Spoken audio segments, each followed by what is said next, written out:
Hello again, wherever you are, lying in bed with the hum of silence wrapped around your ears, or watching the last specks of golden dusk disappear into your window blinds.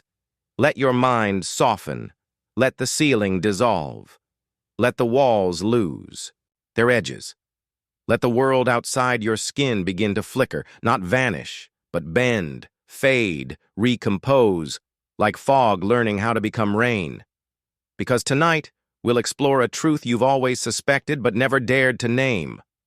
What if the world stops existing?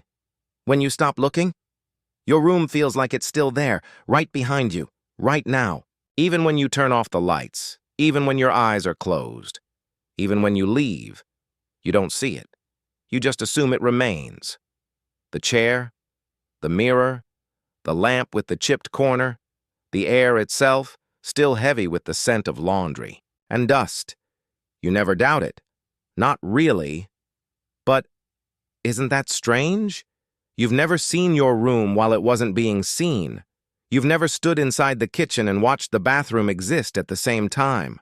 You've never looked out the window while being in the hallway. You've never watched your entire house operate at once, only the slice you're occupying, and yet your mind believes it all continues, that it's all running faithfully in the background. But what if it's not? Imagine this. You're 5 years old again. You're in a small bedroom filled with toys and shadows. It's nighttime. You close the closet door because the dark inside feels wrong. Because the second it closes, a terrible possibility comes. Alive. What if monsters wake up the moment the light disappears? What if they only exist when you're not looking? That fear, as ridiculous as it seemed to adults, might have been your first brush with something real. Not the monsters, but the thought. That existence itself might depend on your attention. Let's fast forward. You're older now, smarter. You understand physics. You trust walls and screws and ceilings. You trust the consistency of things. But have you ever tested it? Have you ever shut your front door, stood perfectly still, and wondered if the entire street behind it simply collapsed into nothing? Have you ever walked down a hallway and felt that odd chill? The one that makes you turn around quickly, just to make sure the world is still following? What if it isn't? What if the universe is lazy? What if it doesn't bother rendering what you're not observing? Not out of malice, but out of conservation. Why should it waste detail on what you can't see, like a video game, where distant landscapes aren't drawn until you move toward them, where trees don't exist until you step into their forest, where shadows don't fall until the camera looks their way? You assume reality is infinite? But what if it's procedural, generated, not guaranteed? Quantum physics dances awkwardly at the edge of this idea. The famous double-slit experiment. A beam of particles fired toward a screen. They behave like waves until you watch them. Then they collapse. Choose a path. Become particles. Become real. Some scientists say it's measurement. Some say it's the nature of wave function. Collapse. But what if it's something simpler? What if matter is waiting for your awareness? Not as an observer, but as the observer. What if the universe is like a painting, unfinished until you decide to glance at it? Think about memories. Close your eyes now. Think of your bedroom growing up. Picture the walls. Were they cream-colored? Did they have stickers that peeled at the corners? Now try to remember the corners, the exact texture of the ceiling, the smell beneath the bed, the sound the floor made when you stepped near the window. You can't, can you? Because you never noticed those things back then. And now they're gone. They were never saved. Because maybe they were never there. Reality, like memory, only holds what you cared enough to touch with thought. Everything else, left blank. Not empty, just undefined. There's a strange peace in this idea that maybe nothing is chasing you from behind, that the world doesn't sprawl endlessly without you, that it builds itself moment by moment in front of your eyes, like a curtain slowly parting on an eternal stage. You don't need to worry about what's not here, because it's not missing, it's just waiting. Waiting for you to need it, to think about it, to walk toward it, to notice it. Only then does it take form, not before. So tonight, ask yourself gently, without fear, as you lie still in your bed with your eyes closed, what is my room doing behind me? Are the shelves still holding their shape? Are the books still leaning patiently, unread? Is the ceiling still high? Or is it gone, not vanished, just unrendered, waiting for your mind to draw it back into place? What a strange and gentle universe. That would be one where you're not lost in it, but where it grows from you, like a tree rising from the pages of a dream. Because if the world truly doesn't exist when you stop looking, then you are not in the world. You are the world. And when you sleep, perhaps it sleeps too. Some nights, when the wind hushes, and the walls of your room feel softer than usual, like they've exhaled after a long day, you might notice something strange about silence. It isn't empty. It's waiting, waiting for you to hear it. Because even silence only seems real once it's been noticed. But sound, real sound, that's something else entirely. It doesn't just wait, it obeys. And tonight, we're going to ask something dangerous, something beautifully simple. What if sound only happens because you're there to hear it? You've heard the question before. If a tree falls in a forest and no one's around to hear it, does it make a sound? It sounds like a riddle, like something you'd find on a fortune cookie or whispered by a tired philosophy professor, but lean in closer to it. Don't just ask it, feel it. Picture the tree, towering, rough bark, a weight that's taken decades to build, and now, falling, cracking through the air, dust billowing, birds scattering, the thud enormous. Except you're not there. No ears, no mind, no awareness. So what really happened? Did anything happen at all? Science might jump in and say, yes. Waves traveled through air. Pressure changed. Frequencies dispersed. It was still a sound. You just didn't hear it. But listen to that sentence carefully. It was still a sound. Defined how, if a sound exists, but no one can hear it. Is it still a sound, or is it just vibration? A pulse without meaning, like a language with no speaker. Sound, after all, only becomes sound when it meets an eardrum, when a brain decodes it, when a soul responds. So maybe that tree didn't make a sound. Maybe it made a possibility, and that possibility died quietly in an empty forest. Now, let's bring this closer. Have you ever walked through your house at night and the floors creaked behind you? You froze, not because of the creak, but because you weren't the one. Who caused it? Or you don't remember being the one, and you waited. Was it an old board adjusting to temperature? Was it the wind? Or was it something deeper? The world, making sure it still feels alive? Now ask yourself, really ask yourself, if you hadn't been there, would the creak have even happened? Was it meant for you? Or worse, was it created by you? You see, the act of hearing is strange. Your ears don't just receive the world, they awaken it. Just like how light doesn't settle into waves or particles until it's observed, maybe sound doesn't truly unfold until it has an audience. And maybe that audience is always just you. You've never heard a conversation that didn't include you, at least not consciously. You've never heard a song unless your mind was open. You've never heard a memory unless you were reaching back for it. So what if all the noise in the universe isn't out there? What if it's blooming inside you? You remember your mother's voice. You remember the way your friend laughed under the stars. You remember the ticking of a classroom clock as you waited for summer to begin. But where are those? Sounds now? Not stored in the sky? Not floating in the wind? They're yours.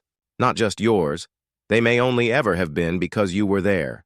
Think of how fragile that makes the universe. Or how intimate, because it means every word, every sigh, every whisper of wind that ever touched your ear was yours.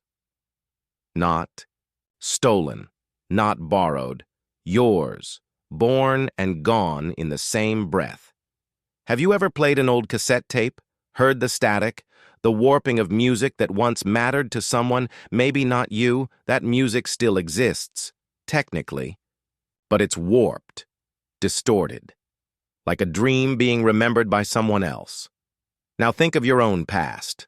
Think of the song that played during your first heartbreak. Do you hear it now? No? Then maybe it doesn't exist. Until you think of it. Until your mind plays it again. Until your soul sings along. Here's the unsettling part. If sound needs you to hear it, then what about voices? What about the people you pass every day, muttering into phones, humming at the grocery store, whispering on park benches? You assume they're real, that their words matter, that they're saying things you'll never hear. But can you prove it? You only experience their voices when they're in your awareness. Outside of that, they may fall silent, they may not exist at all. Just placeholders, just mouths waiting for your attention. And when you don't give it, they wait, muted, still, unspoken. Now listen to your room, right now, even if it's quiet. Listen. To the hum of the air conditioner, the distant car, the drip of a faucet, the sound of your own breathing. Would any of that exist without you? Or is the universe gently tuning its orchestra? Just for you? Maybe the creak in the ceiling wasn't random. Maybe the groan of the pipe wasn't mechanical. Maybe they're reminders. That sound is still listening, still waiting to be born. Through you. And if you were gone? If you stopped listening? Would the concert continue? Would the world keep singing or fall completely silent? Not quiet, not peaceful, but nothing. A soundless void. No footsteps, no rain, no heartbeat, just the memory of music without the ear to make it real. So tonight, as the night curls softly around your window and the world hushes into the slow rhythm of sleep, ask yourself, am I hearing the world, or am I the one making it sing? Because if sound only exists when you listen, then maybe, just maybe, you are not living in the universe, you are the one giving it voice. There's a peculiar moment in life that never announces itself. It doesn't shout, it doesn't blink, it just occurs. You're walking down the street. It's late, the kind of late that makes the pavement hum beneath your shoes. The streetlights stretch long shadows, painting the sidewalk like quiet poems. And then you notice them, a stranger, still, standing at the edge of a shop window. You can't quite explain it, but something about their gaze, it lingers, not at you but around you, beside your head, behind your shoulder, as though they see something you don't. You keep walking, but something inside you remains still. That night, you sleep with one eye slightly open, not out of fear, not exactly, but because your mind won't stop asking, did that stranger exist before I noticed them, or were they waiting? It's not a new question. The world has always been filled with people you'll never meet. At least that's what you're told. 7 billion lives, each with stories, mothers and sons, first kisses and final phone calls. But when you're not watching them, when they're not in your periphery, not in your memory, not in your concern, where are they? Are they still laughing in coffee shops, still typing emails in cold offices, still lying awake under the same stars as you, or do they vanish? Like dreams do in the morning, you've never caught anyone becoming real. They're always already there, formed, dressed, in motion, mid-sentence, mid-thought, mid-laugh, like extras. On a set, perfectly placed before you arrive, like NPCs waiting for your proximity before they animate. And when you leave, do they keep going? Do they continue their lives out of sight? Or do they pause, waiting for the script to call them back in? Now think of the stranger again, the one with the unreadable eyes, the quiet intensity, the feeling, not that they were watching you, but that they had always been waiting to be watched. A soft suggestion echoes through your chest. What if their gaze only existed because yours met it? What if your attention is what activated them? Like a light switch, like the first breath of a dream character, like the beginning of a new scene in a play you didn't know you were writing. You think you bumped into them, but maybe they appeared because the story required it, because you required it, because reality, as it's been doing all along, rearranged itself, just for your curiosity. And this brings us somewhere quiet, a question that doesn't need an answer, just a heartbeat. What if strangers only exist because you need them to? Because your soul requires mirrors, reflections of fear, of wonder, of longing, to help you feel real. Maybe they're not strangers at all. Maybe they are archetypes, fractals of your inner self, pieces of thought you weren't yet ready to face directly. So the world gave them faces, clothes, shoes, a coffee cup, and a name badge, and when you no longer needed them, they dissolved, gently, without protest. Think about this. Can you recall the stranger's voice? No, but you remember their presence, the unease, the sense of familiarity in someone you'd never met. Perhaps that's the giveaway, not that they were real, but that they weren't meant to be remembered, because maybe they were never characters in your story. Maybe they were moments, ephemeral scenes constructed by the world's imagination, which is, in some unfathomable way, your own. Now look closer. Think of every stranger whose eyes you've locked with, even for a flicker, on trains, in alleys, in hospitals, at weddings. They all felt real, solid, like lives behind glass. But what if they were just set pieces, not in a cruel sense, not empty, but placeholders, symbols, a man reading a book about grief right after you lost someone, a woman humming a tune your mother used to sing, a child wearing your favorite childhood color?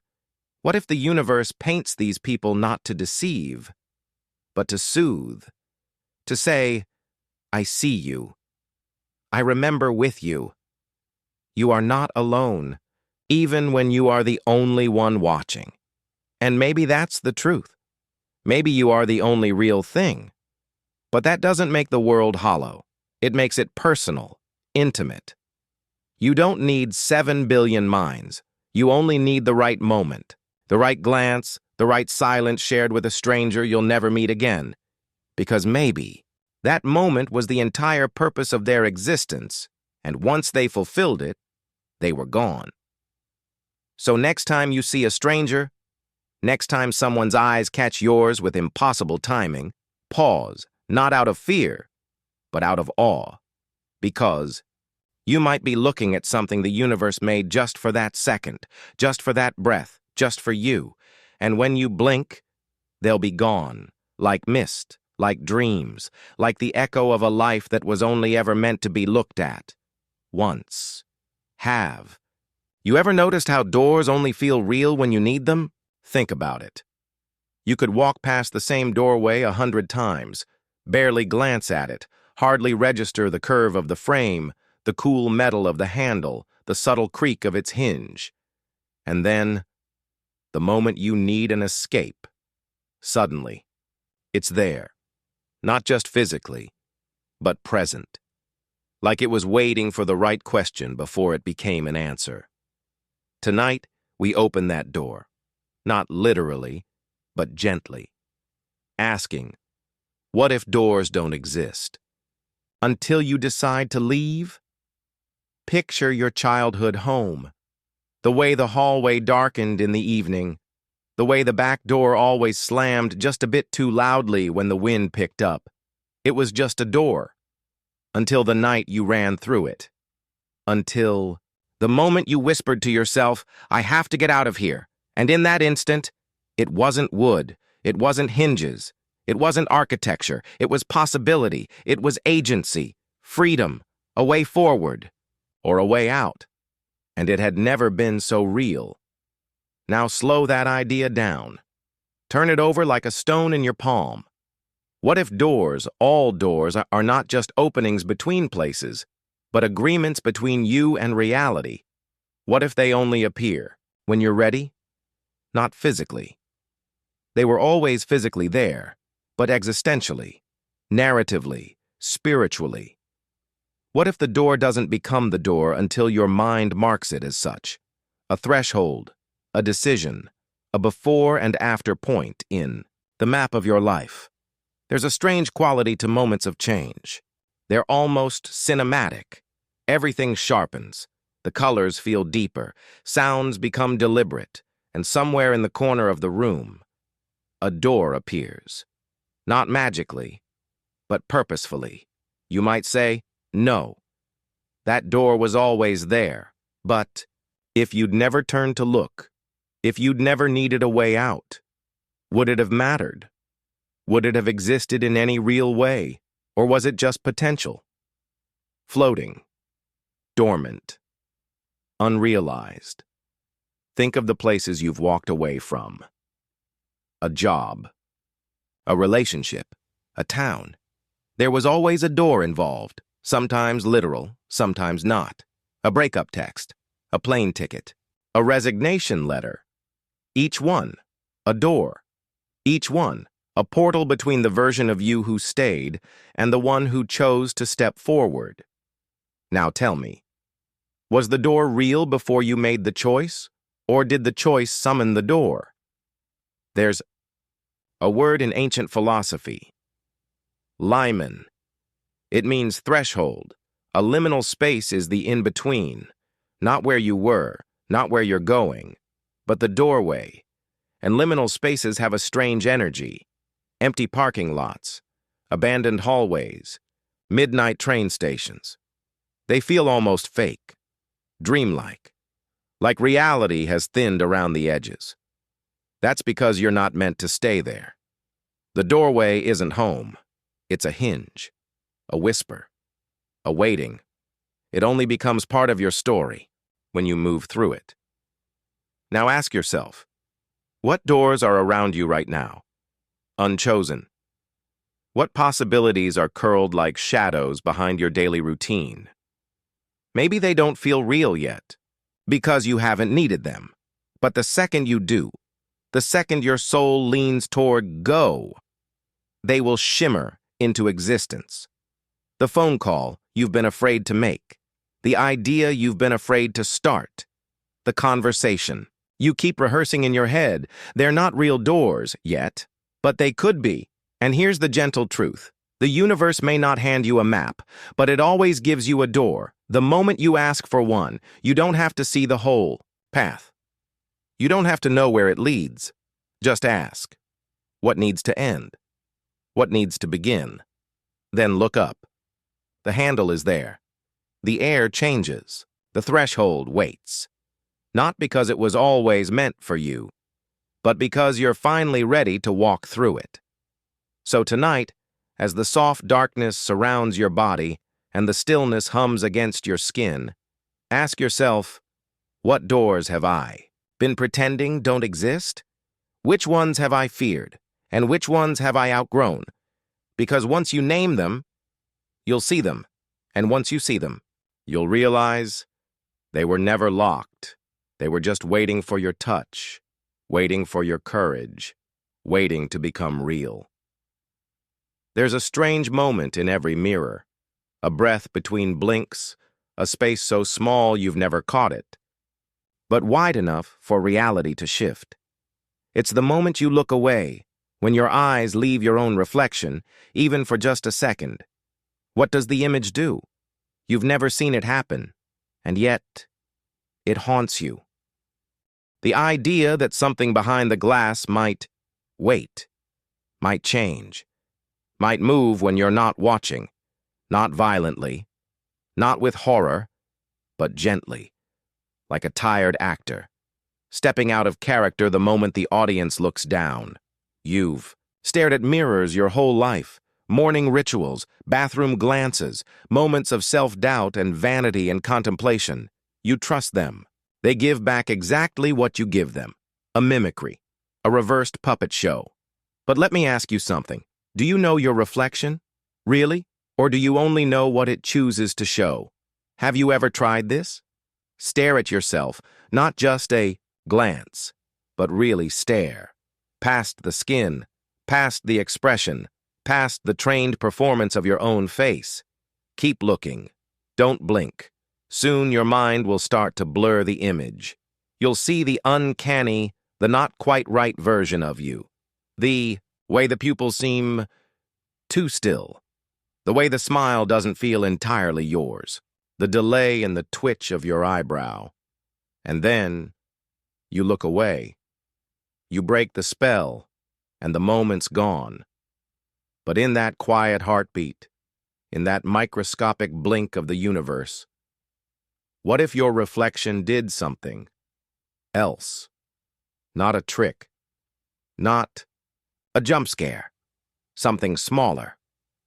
What if it relaxed, breathed differently, changed its stance, closed its eyes? What if it watches you only while you are watching it? And the moment you turn away, it becomes real. No longer an image, but a self. One you'll never meet, not fully, but one who knows you more deeply than anyone else ever could. Let's go further. What is a reflection? Is it light bouncing back into your eyes? Sure, but it's more than that. It's a performance of your body, of your posture, of your presence. It behaves perfectly, only because it's being observed. The minute you're not looking, there's no proof it continues. It doesn't walk away, but it doesn't need to. It just pauses. Like a scene in a movie when you hit pause on the remote. Everything is frozen. But maybe, just maybe, the actors are only pretending to be still. Here's a thought. What if mirrors are not tools, but doors? Not to another place, but to another you. One that isn't reversed. One that isn't bound by your rules. One that can only act when you look away. A hidden twin. A quiet version of yourself. Not evil. Not deceptive. Just independent. Unburdened by being watched. And what would it do with that freedom? Maybe it stretches its face when you're gone. Relaxes the smile you force every day. Rolls its shoulders. Shakes its wrists. Releases the tension you never let go of. Maybe it mourns. Sits in the silence of your life's moments. Feels the feelings you don't have time to feel. Or maybe it just exists. Softly, as a parallel you. Watching. Listening. Waiting. Not for escape, but for understanding. Have you ever walked past a mirror and caught your reflection already moving? As if it started turning a fraction of a second before you did? You laugh it off. You shake your head. Must have been imagination.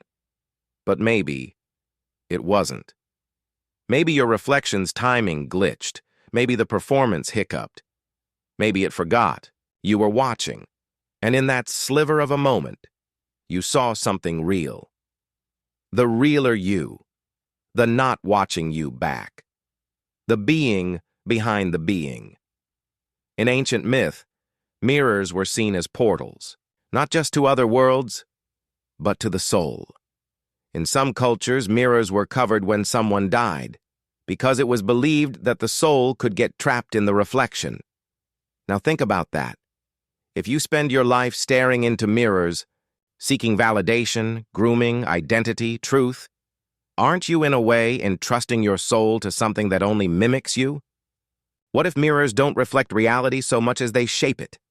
What if your reflection isn't just copying, but learning? The next time you walk past a mirror, don't look right away.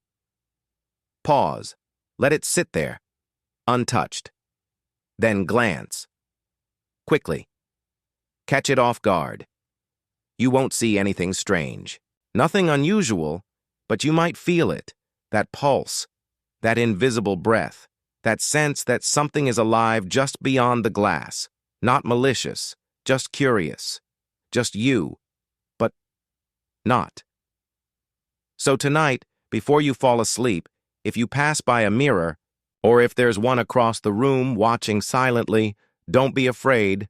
Just smile gently, not at your face, but at the version of you who only exists when you're not looking. The one who rests when you don't, who forgives when you can't, who waits for the next time you need a reflection to remind you who you are, or who you were, or who you might become once you finally look away. You were there once, what, weren't you? Not in a dream, not in a story, but in a real place. A street that felt soft in the rain. A corner you turned instinctively, as if your body knew it better than your memory ever could. There was a window with foggy glass, a tree that leaned in as though whispering to your shoulder, a neon sign that hummed like a lullaby. And yet, you can't remember its name. You try. Close your eyes, summon the bricks, the air, the quiet curve of the sidewalk, but the name slips like water between fingers. Gone. And with it, the street begins to vanish. Not just from thought, from existence. Think of all the streets you've known, the ones you walked as a child, the ones you stumbled down after heartbreak, the ones you whispered secrets on while the moon watched quietly. Where are they now? Still out there? Still bustling with footsteps, headlights, empty cigarette packs? Or have they faded? Not crumbled, not destroyed, just dissolved. Because you stopped naming them. There's a quiet magic in names. You think they're just labels, ways to identify, to point, to organize. But maybe names are what keep things alive. In folklore, names hold power, the true name of a god, the whispered name of a spirit, the buried name of a forgotten place. What if the same is true for streets? What if your memory is the only thread that ties that alley, that bend, that weather-worn lamppost to this version of the world, and once the name is gone, so is the street. You might say, but it still exists on maps. Does it? Or do the maps just remember longer than you do, and when the last person who's ever walked that street is gone, when no one breathes its name, no one retraces its path, no one remembers the hum it used to carry, what then? Will the road remain, or will the ground reclaim it? The sky forget it? The world collapse that page into blankness? Try this. Pick a city you've never been to. Open a map. Zoom in. Find a street with a strange name. Something unfamiliar. Odd. Now say it out loud. Just once. Congratulations. You've made it real. For you. You've brought it into your mental landscape. Painted it with the brush of belief. Let it echo in the chambers of your brain. And if enough people forget that name, truly forget it, not just ignore it, but erase the idea of it, what remains? Just space, just earth, just a curve on the surface with no voice. This isn't to say the world disappears without you. Not quite. But maybe it waits. Like an actor behind stage, costume on, lines memorized, ready to perform, but only when you show up in the seat. A forgotten street is not gone. It is paused, soft, hollow, like a dream unfinished. You may have felt this once. You're walking, alone, through a neighborhood you haven't visited in years, and suddenly, you freeze. Something's wrong. The bench is gone. The mural has faded. The air feels off. You ask, wasn't there a tree here? Didn't this cafe used to be something else? And for a moment, you wonder if you dreamed the whole place, or if reality simply lost the script when you stopped remembering. There's a terrifying and tender idea buried here. What if memory is not just your tool, but the universe's anchor? What if forgetting is not the loss of something inside you, but the release of that thing from the fabric of the world? You forget a face, and somewhere a photograph blurs. You forget a voice, and somewhere the air lets go of the echo. You forget a street, and the asphalt crumbles not with time, but with irrelevance. Think now about how cities die, not with war, not always with disaster, but with forgetting. Names are lost, signs fade, stones wear down until no one can read the stories carved in them. And then, it's like the city was never there, until one person speaks its name again. A curious traveler, a child tracing a lineage, a poet in a dusty library, and like magic, it returns. Softly, shyly, grateful. So tonight, as you lie in your room with the hum of memory in your ears, try this. Whisper the name of a street you once loved, one you haven't walked in years, one you thought was gone. Say it gently, and feel, somewhere in the folds of the world as that street exhales, back into being, the bricks warm again. The wind blows dust across its curve, and maybe, just maybe, a light turns on in a window, because you remembered, because you spoke, because the world, at least in that corner, became real again. There's something comforting about books. The quiet weight of them. The soft rustle of turning pages.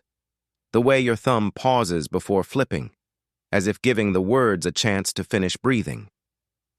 But have you ever thought about this? When you close the book, where do the characters go? Where does the story wait? You assume the tale remains printed, frozen in ink, trapped in paragraphs like fossils. But what if it doesn't? What if the book isn't static?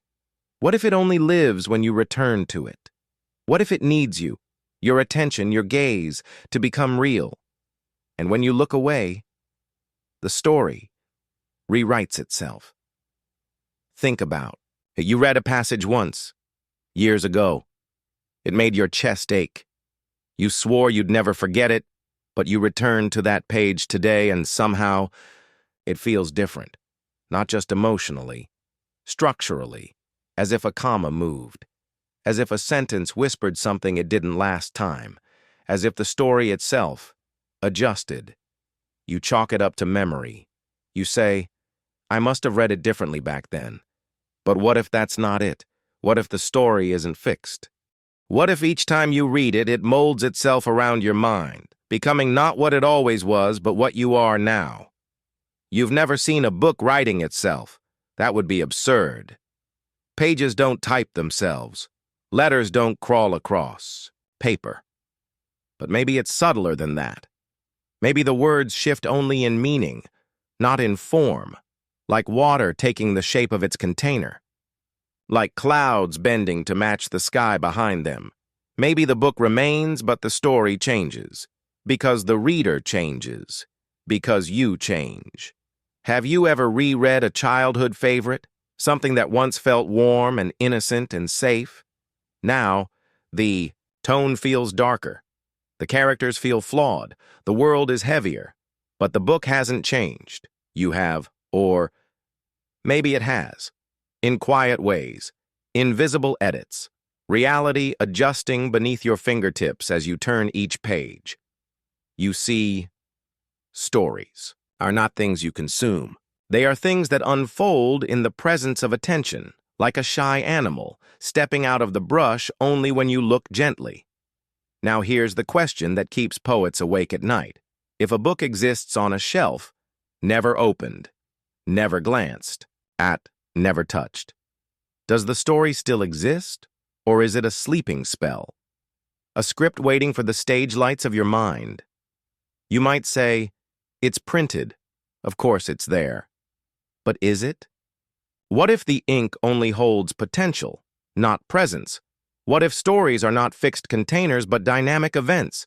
And what if you're not just reading them? You're co-creating them. Let's go further. Think of your own life. A memory. Something small. A walk to school in the winter. The sound of your backpack zipper. The way your hands burned when they touched cold metal. You remember it vividly. But do you, or do you reimagine it each time? Is your memory a story? One that rewrites itself with each retelling? Do you remember the memory? Or do you remember the last time you remembered it? Like a photocopy of a photocopy. Like a book that changes slightly every time it's reopened. Maybe that's how the universe works too. Not fixed, not bound, but fluid. And stories, whether in books or in memory, are the proof. Because when you're not watching, not thinking, not feeling, they rest, they pause. They dissolve into something that isn't quite nothing, but isn't quite real either. Like a sentence waiting for its subject. Like a poem unfinished. Until the next reader gives it breath. There's an old idea in mysticism that sacred texts are living, that they speak differently to each reader, each time, that the truth is not in the words but in the space between them. And maybe all books are like that, even the silly ones, the forgotten ones, the dusty paperbacks in forgotten basements. Maybe they all wait for you to look again, so they can become. Tonight, I invite you to try something. Take a book, any book, one you think you know. Open it to a random page. Read, slowly. Notice what changes. Notice what feels different. Notice how the words rearrange themselves in the theater of your mind. Then close the book. Breathe and feel it sigh, not with exhaustion, but with gratitude. Because for a moment, it was alive again, because of you, because you were watching. So the next time you pass your bookshelf, don't think of those stories as silent. Think of them as sleeping cities, whole universes tucked, behind thin paper walls waiting for your eyes to build them again. And remember, books don't hold stories, they hold mirrors. And when you read them, you read yourself. And when you stop, the pages turn blank again, waiting, not for the right reader, just for you. Tick, tick, tick. You hear it now. But only because I made you listen, only because we just mentioned the word clock, time, that invisible master, that quiet background rhythm, suddenly becomes loud the moment it's observed. And that raises a question you may have never asked. What if clocks don't tick unless someone's listening? What if time doesn't pass the way you think it does? Uniform, constant, silent in its slipping? What if time itself is a performance? A rhythm that only dances when you look its way. Consider this. How often have you lost time? Not in big dramatic ways, just misplaced it. An hour gone in a blink. A conversation that swallowed a whole evening. A walk that felt like 10 minutes, but took half the afternoon. You check the clock. You frown. You say, where did the time go? But here's the better question. Did it go anywhere at all? Now think of the opposite. The waiting room, the slow loading bar, the endless minutes before something big. In those moments, time doesn't tick. It drags, like a tired animal pulling a cart uphill. Every second feels magnified. You watch the clock and feel it fighting you. Why? Why does time stretch when observed and shrink when forgotten? Unless that's exactly what it's designed to do. You may have heard of the quantum Zeno effect. It's a real phenomenon. In certain systems, if you observe a particle too frequently, you can actually freeze its state. It stops changing, as if awareness itself stalls the passage of time. So now imagine this. Time doesn't just move, it reacts to you. Have you ever looked at a clock and seen the second hand pause? You're sure it did, just for a moment. Like it, stuttered, like it was thinking. It wasn't broken, but it wasn't flowing either. It was uncertain, waiting to see if you were paying attention, and once it felt your gaze, tick, it resumed. This isn't just poetic musing. Even neuroscience agrees. Our brain doesn't experience time linearly. It slices, stitches, filters, distorts. It estimates based on emotion. Fear makes time expand. Joy makes it vanish. Boredom makes it crawl. So maybe clocks don't measure time. Maybe they just echo back your awareness. Maybe they tick louder when you're afraid, softer when you're dreaming, not at all when you're gone. Now here's a thought that might follow you into sleep. If you never looked at a clock again, would time stop? Not for the world, but for you. Would you live in a permanent present, not knowing how long the day has lasted, not knowing if you're older or just tired?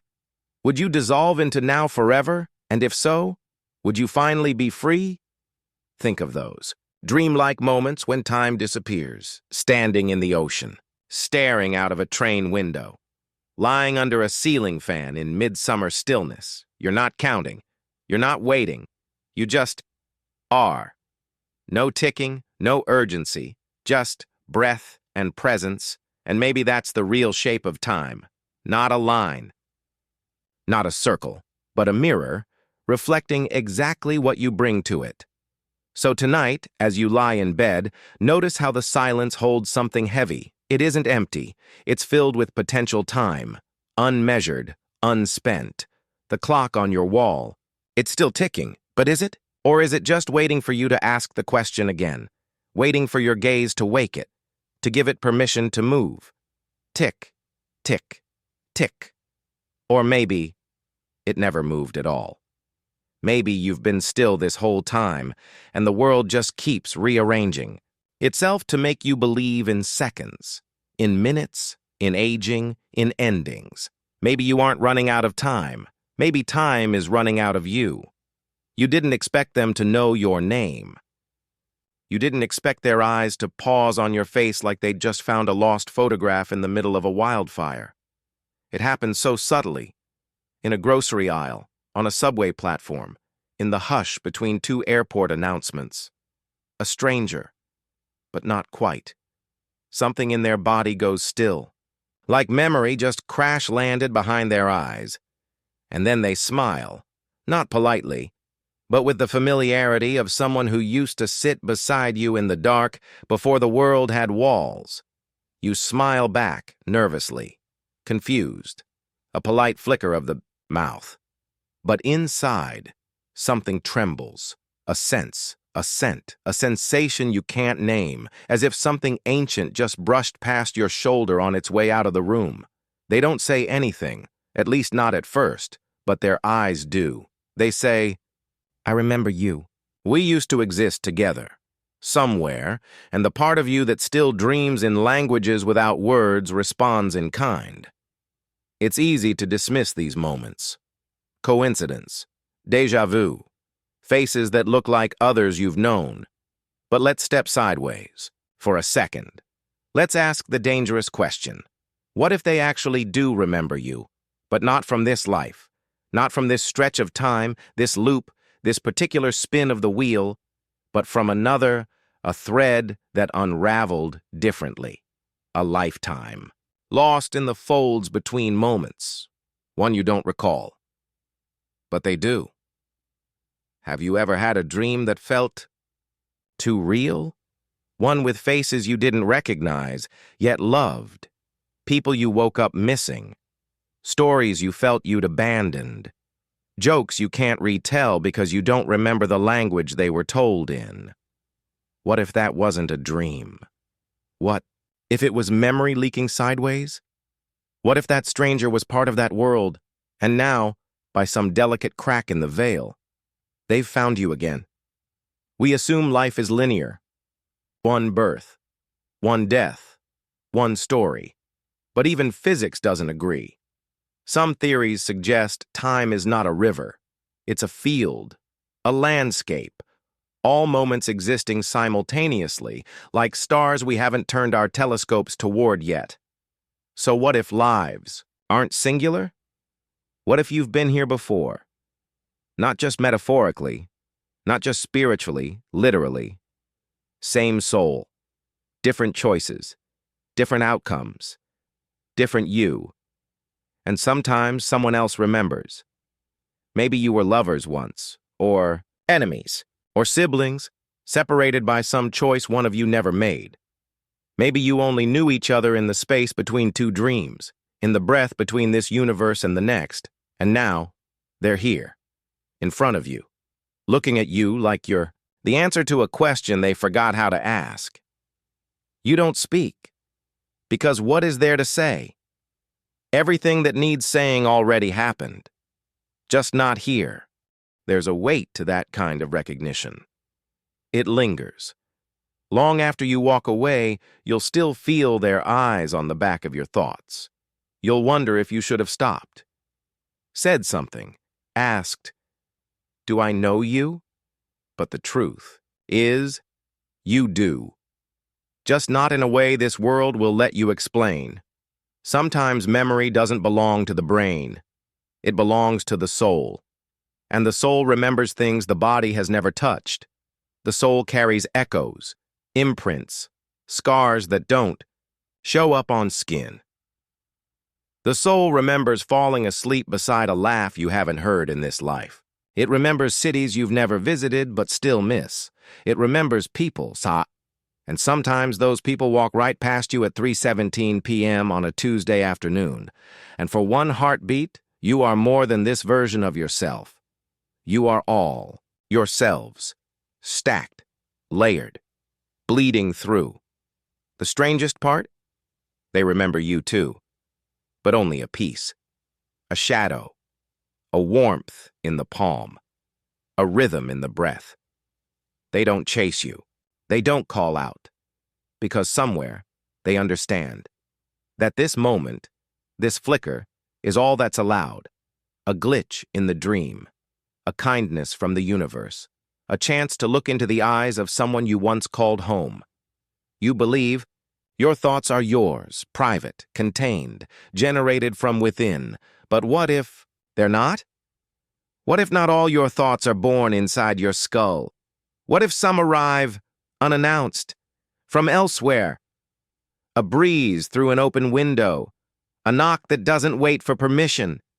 And more hauntingly, what if some thoughts aren't just things you think, but things that think you back?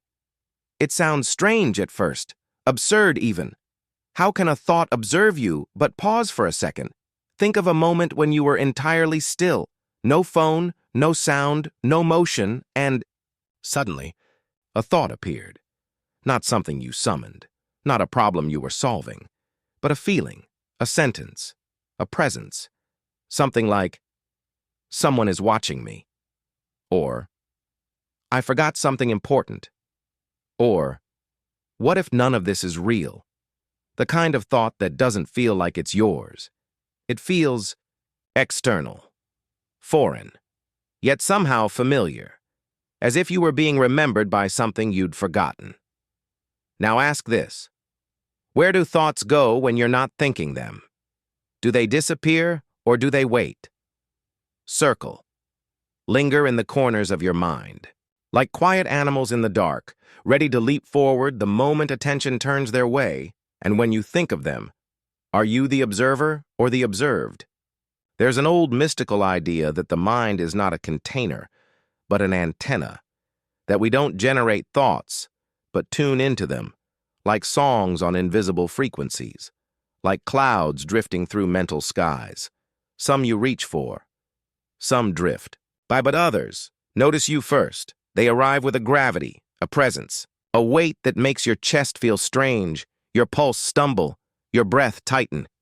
These thoughts don't just pass through you, they see you. Think of a moment when you had a thought that changed everything. The decision to leave. The idea that sparked your project.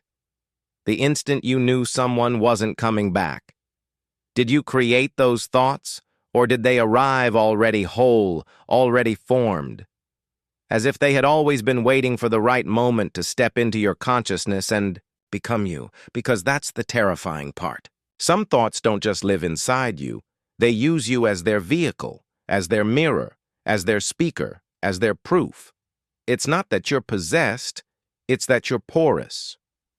Reality passes through you like wind through leaves. Ideas that have existed before time wait for your soft human brain to turn them into sentences.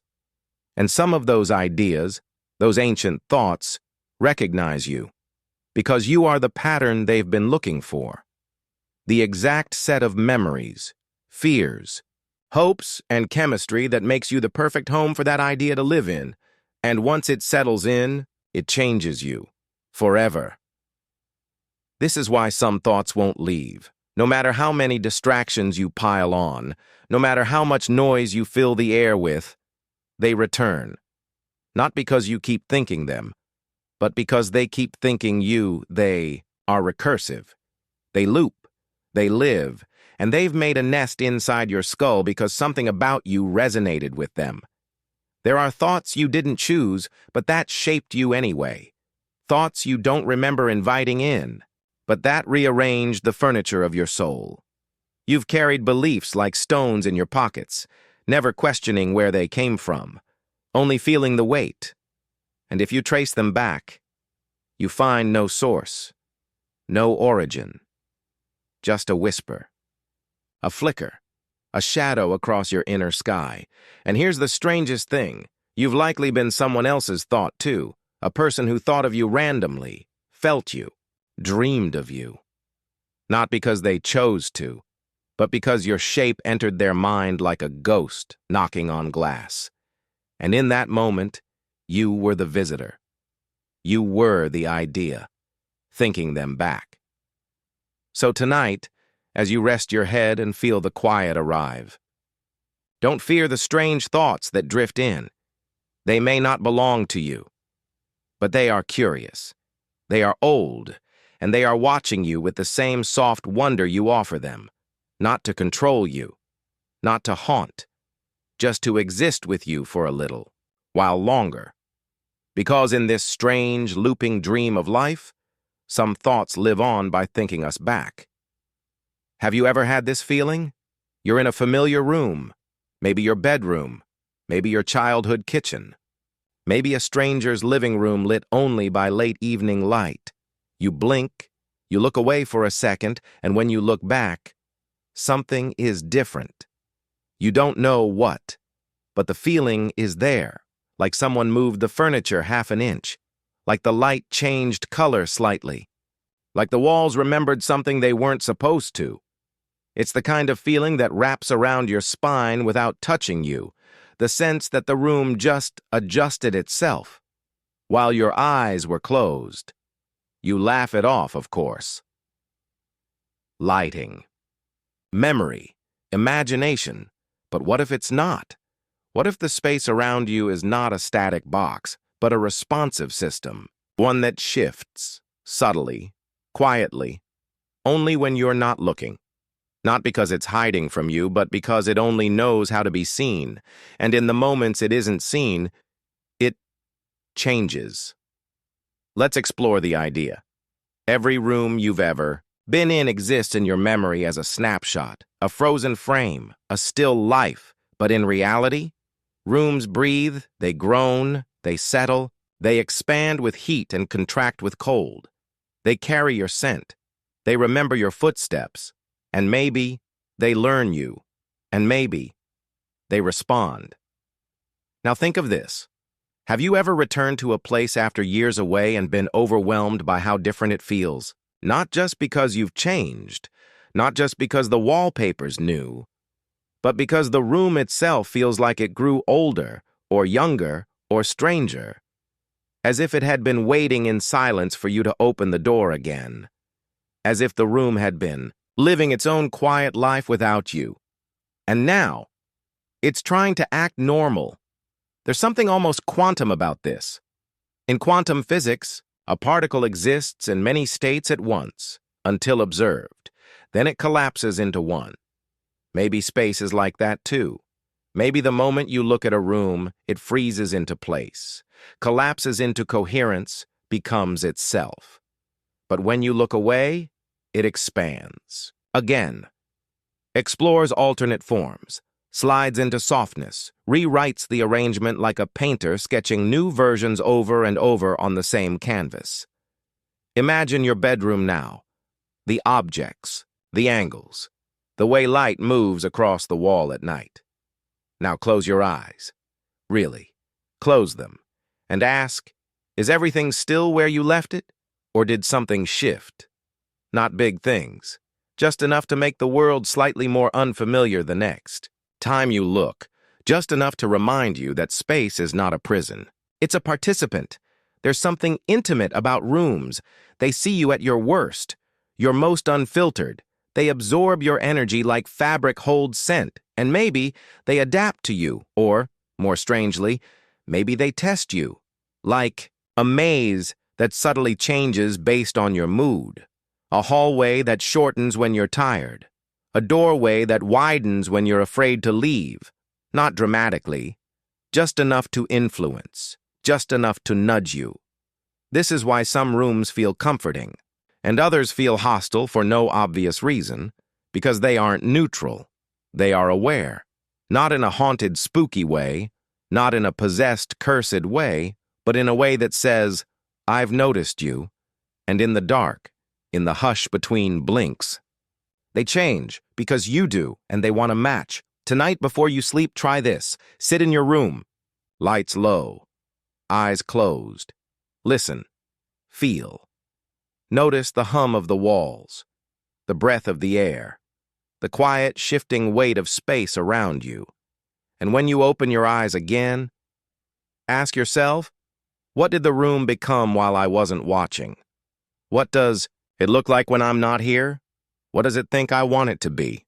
Because maybe space itself is not passive. Maybe your rooms, your safe places, are not just backgrounds. They are mirrors, actors, dreamers. And when you leave, when you close your eyes, when you forget for just a moment, they reshape. Not for manipulation, but for intimacy, because you are the only observer they've ever had. There's a kind of silence that isn't empty. You've heard it before. Not just the absence of sound, but the presence of stillness. It's not the quiet between words, not the hush of a room after laughter fades. This silence feels alive, like a held breath, like something watching, but politely choosing not to speak. A silence that listens back. You often think of silence as a void, but what if that's a mistake? What if silence isn't the absence of something, but the existence of something else? A language you don't speak, a conversation you don't know how to enter. Not blankness, not muteness, but presence. You've felt this kind of silence before. Alone, in the forest, when even the birds stop singing. In an elevator with someone who seems just a little too still. In a dark room where you suddenly become aware of your own heartbeat like it's not entirely yours. That silence doesn't feel safe or dangerous. It feels aware, as if the space itself is waiting, not passively, not casually, but attentively. Now, imagine this. What if silence was a thing that could hear? Not just hold your voice, but respond to it, not with words, not with echoes, but with feeling. Have you ever spoken a truth out loud when no one else was there and somehow felt lighter? Like the room absorbed it, like the silence understood, like something softened in the stillness around you. You weren't imagining it. The silence was listening. There's an idea in some old belief systems that silence is the original state of the universe, before light, before sound, before movement, just awareness, not dormant, not dead, just awake, waiting. And maybe that's why silence feels so deep, so old, because it's the first observer, the witness that was always there. Before we had names for things, before we tried to describe existence, there was silence. and it listened. This is why silence can be comforting, not just because it's peaceful, but because it's receptive. It's the one space where nothing pushes back, where your breath belongs, where your thoughts can echo softly, without judgment. And it's also why some silences are terrifying, because when you speak into them, you want something to answer back. And when it doesn't, you start to wonder if it's because it's waiting for you to say more, or because it already knows what you're about to say. Have you ever been in a room with someone and felt the silence between you become its own kind of voice? That kind of silence is heavy. It says everything words can't. It says, I heard what you didn't say. I'm holding the weight of your absence. I understand. That silence listens better than any human ever could, and maybe it always has, because maybe silence was never just the backdrop to sound. Maybe it's the stage, the theater, the field, and sound is just the footprints left behind. Here's something stranger still. What if silence is sentient? Not like a mind, not like a person, but like a field of awareness that surrounds everything. What if it gathers the shape of your thoughts and holds them like water holds a pebble? What if every time you whisper something to no one, you're actually whispering to silence? And what if silence remembers? Not with memory like humans, but with echo, a vibration that never truly fades. This is why empty rooms feel different depending on who was there last, because silence isn't wiped clean. It accumulates, it listens, it remembers, not the words, but the intention behind them, not the sound, but the weight of it. So when you walk into a quiet room and feel sadness, or warmth, or tension, you're not crazy. You're feeling the memory of sound left behind in silence. Tonight, lie in the dark and really listen, not for noises, but for what's beneath them, the hum behind the hum, the space between each breath, the quiet that cradles you like a hand you can't see, and speak, and if you want, a word, a thought, a thank you, a sorrow, a secret, and feel how the silence holds it gently, not to judge, not to erase, but to remember you were here. Because maybe silence is the only thing that truly listens, not because it responds, but because it never interrupts, because it never needs you to explain, never demands anything, only presence, only honesty, only the soft awareness that someone is finally listening back. You think you remember it clearly, the afternoon sun on that street, the smell of bread from a distant window, the sound of their laugh, the way it bounced like light off water. You close your eyes and see it again. Every detail, perfect, safe. But what if I told you, you're not remembering that moment? You're remembering the last time you remembered it, and with each recollection, the memory changes. Just a little. Just enough to slip. Just enough to turn the truth into something else entirely. You see, memory isn't a recording. It isn't a dusty VHS tape you play back again and again. Memory is more like wet paint. Still, shifting, still soft each time you touch it, and every time you revisit a moment, you leave new fingerprints on it, a smudge of current emotion, a brush stroke of hindsight, a splash of longing, and when you step back, the painting is different, familiar, yes, but never quite the same. This isn't just poetic musing, it's science. Studies show that every time you recall something, you reconsolidate the memory, meaning it gets rewritten, like a document saved over itself. It's vulnerable in that moment, exposed, open to interpretation, to rewriting. And that means the memories you treasure most might be the ones you've changed the most, not on purpose, just through repetition, emotion, loneliness, time. Have you ever argued with someone about what really happened? A sibling, a friend, a partner. You both remember it clearly, but your versions don't match. You insist. They insist. But the truth is you're both wrong and both right. Because your brain's built entirely different mosaics from the same pile of moments. And now, those mosaics are more real to you than the event ever was. There's a strange sadness in this, that we can't trust our own minds to keep the past sacred. But there's also something tender. Because memory isn't just about what happened. It's about what it means to you now, how it shaped you, what it gave you, what it still whispers in the quiet hours when no one else is around. And maybe that's more important than objective truth. Maybe memory was never meant to be accurate, just meaningful. Close your eyes. Think of a moment you cherish, a kiss, a goodbye, a summer day that felt like a whole life. Feel it. Let it glow behind your eyes. Now, ask yourself, did it happen that way, or is that just the version you need it to be, the version that comforts you, or haunts you, or makes you who you are? Because maybe that memory has changed each time you visited it, and maybe that's okay. This is why nostalgia feels so strange, so warm and sad at the same time. Because it's not just missing the past, it's grieving. The loss of the original version of a memory you've altered without knowing.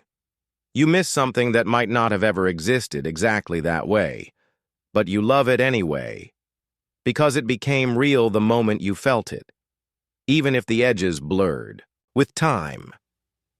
Here's something more haunting.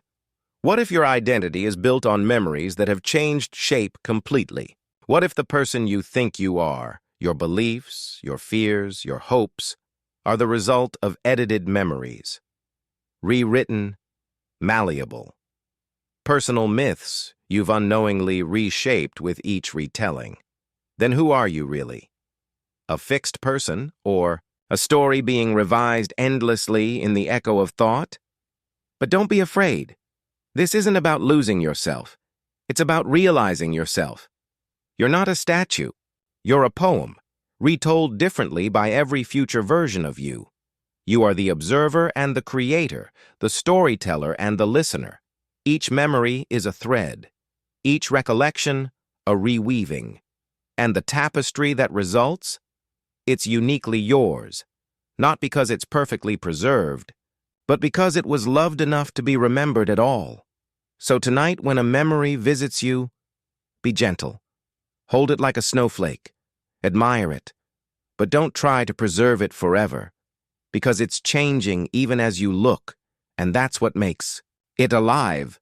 Because the past is not a place. It's a story told in the language of now, and each time you tell it, the story learns something new about you. It starts small, a word that feels off, a clock that reads 3:03 every time you glance at it, a street lamp flickering right as you pass. You laugh it off. You tell yourself you're imagining things. But then it happens again, and suddenly, it doesn't feel random anymore. It feels like a glitch, like the world tripped on its own shoelaces while you were paying just enough attention to catch it in the act. Most people never notice. They move through their days like dreams, smooth, linear, untouched by the edges. But you started to question things. You paused, you wondered, you watched, and that's when the glitches began to show themselves. Because this world, this quiet, polished simulation of reality, isn't perfect. It's stitched together from probabilities and patterns, from assumptions and expectations. And the moment you stop assuming, you see the seams. It's like noticing a tear in wallpaper you've walked past 100 times. You wonder, was that always there, or did it appear the moment you were ready to see it? You begin to test reality, poke at it, revisit places that feel too consistent. Watch people repeat phrases like programmed loops. Notice how some strangers never blink. Notice how birds sometimes freeze mid-flight, just long enough to unsettle something ancient in your spine. The world glitches, just a little. Just enough to feel like it's compensating. Maybe it's not broken. Maybe it's just fragile, held together by your belief in it, threaded through your habits, maintained by your willingness not to ask questions. But the moment you ask, the moment you doubt, reality shifts. Like a stage actor forgetting their line because you looked them in the eye too long. And behind the costume, you see something strange, something scared, something that knows you've caught on. The glitch is rarely dramatic. It's not a wall turning to static, not a sudden code screen across the sky. It's subtle, a familiar street that's slightly too quiet, a mirror that reflects you with a delay, a stranger who mouths your thoughts a half-second before you think them. You blink. It's gone, but it lingers. In your skin, in your breath, a sense that the world stuttered while recalibrating, and that you weren't supposed to notice. What if this isn't a simulation in the digital sense? What if it's psychological? What if your mind builds reality in real time? Not based on truth, but on what it expects. And when expectation falters, when you begin to watch instead of assume, the cracks appear. Because your brain doesn't know what to paint next. So it glitches, hesitates, repeats frames, freezes birds, puts the same stranger on 3 separate train cars.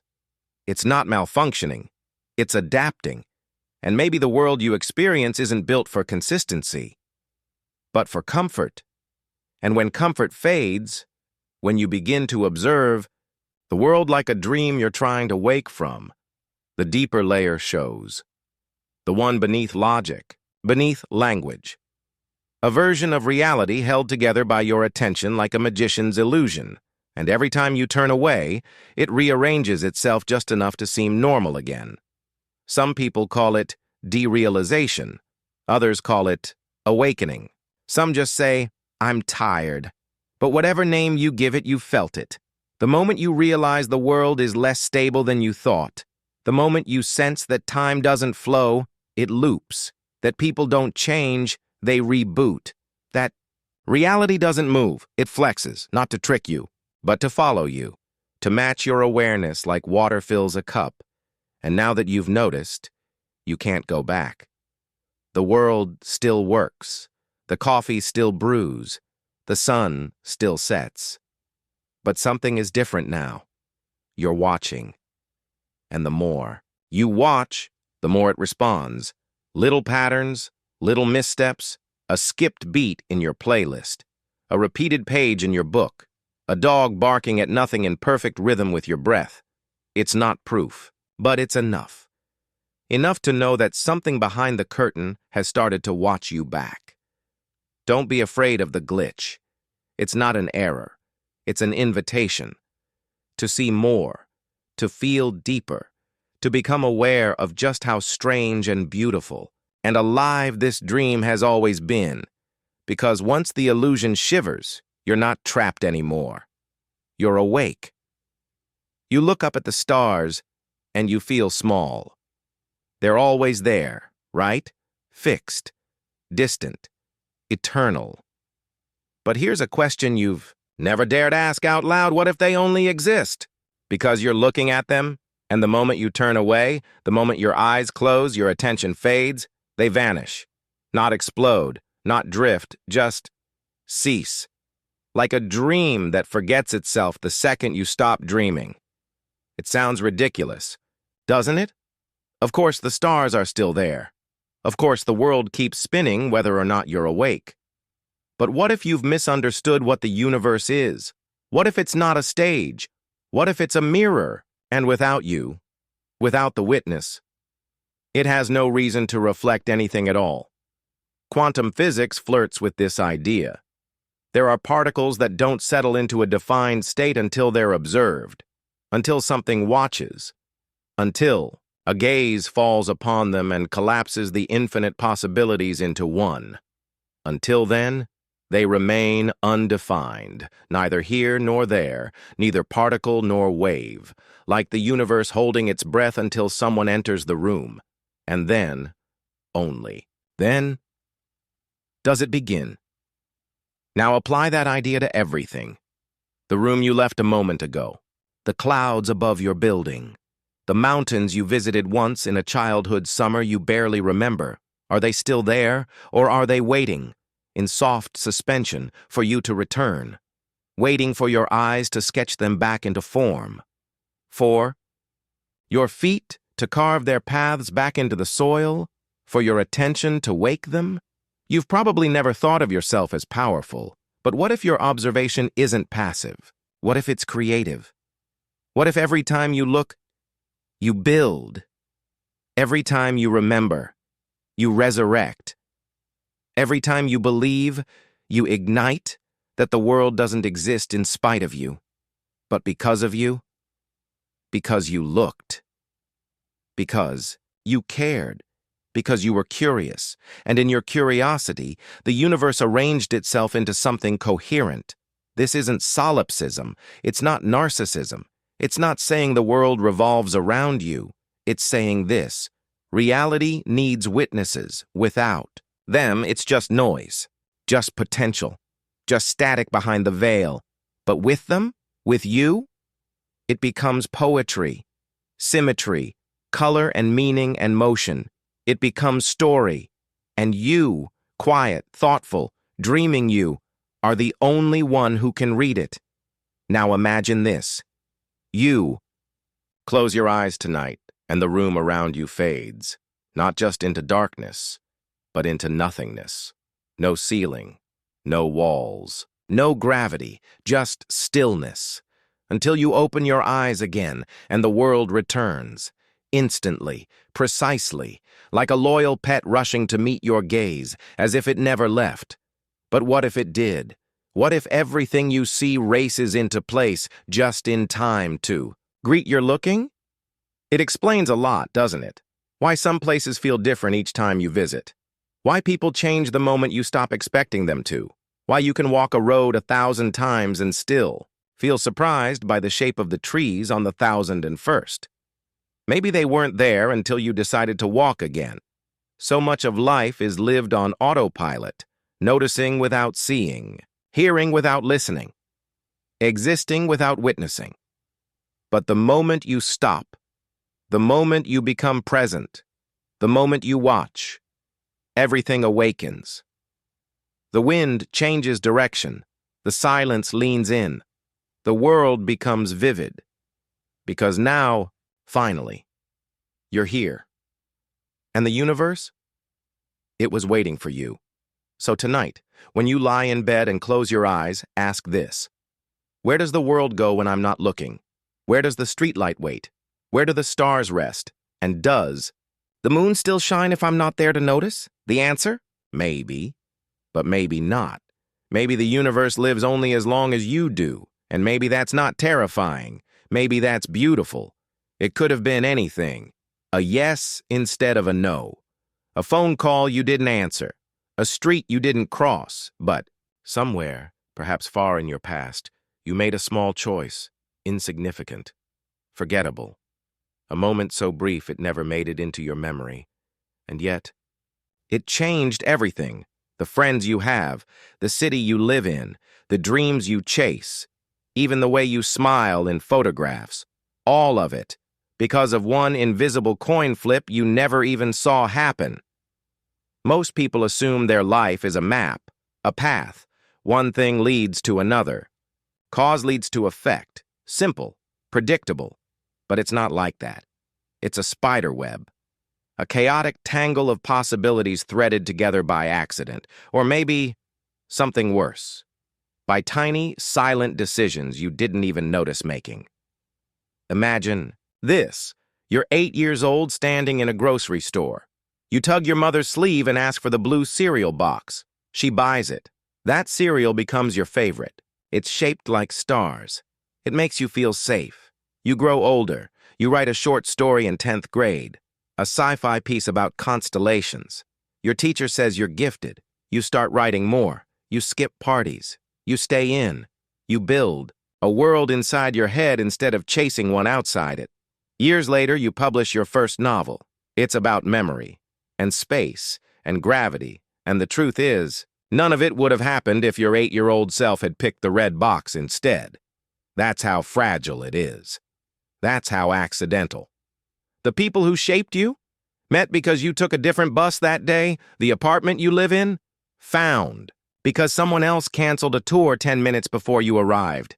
The person you love spoke to you because you dropped something at their feet, and yet you call it fate, or free will, or destiny. But sometimes it was just a coin, flipping in the dark. Now ask yourself, how many versions of you exist in the paths you didn't take? The versions that picked the red cereal box. The ones who didn't return that call. The ones who said yes when you said no.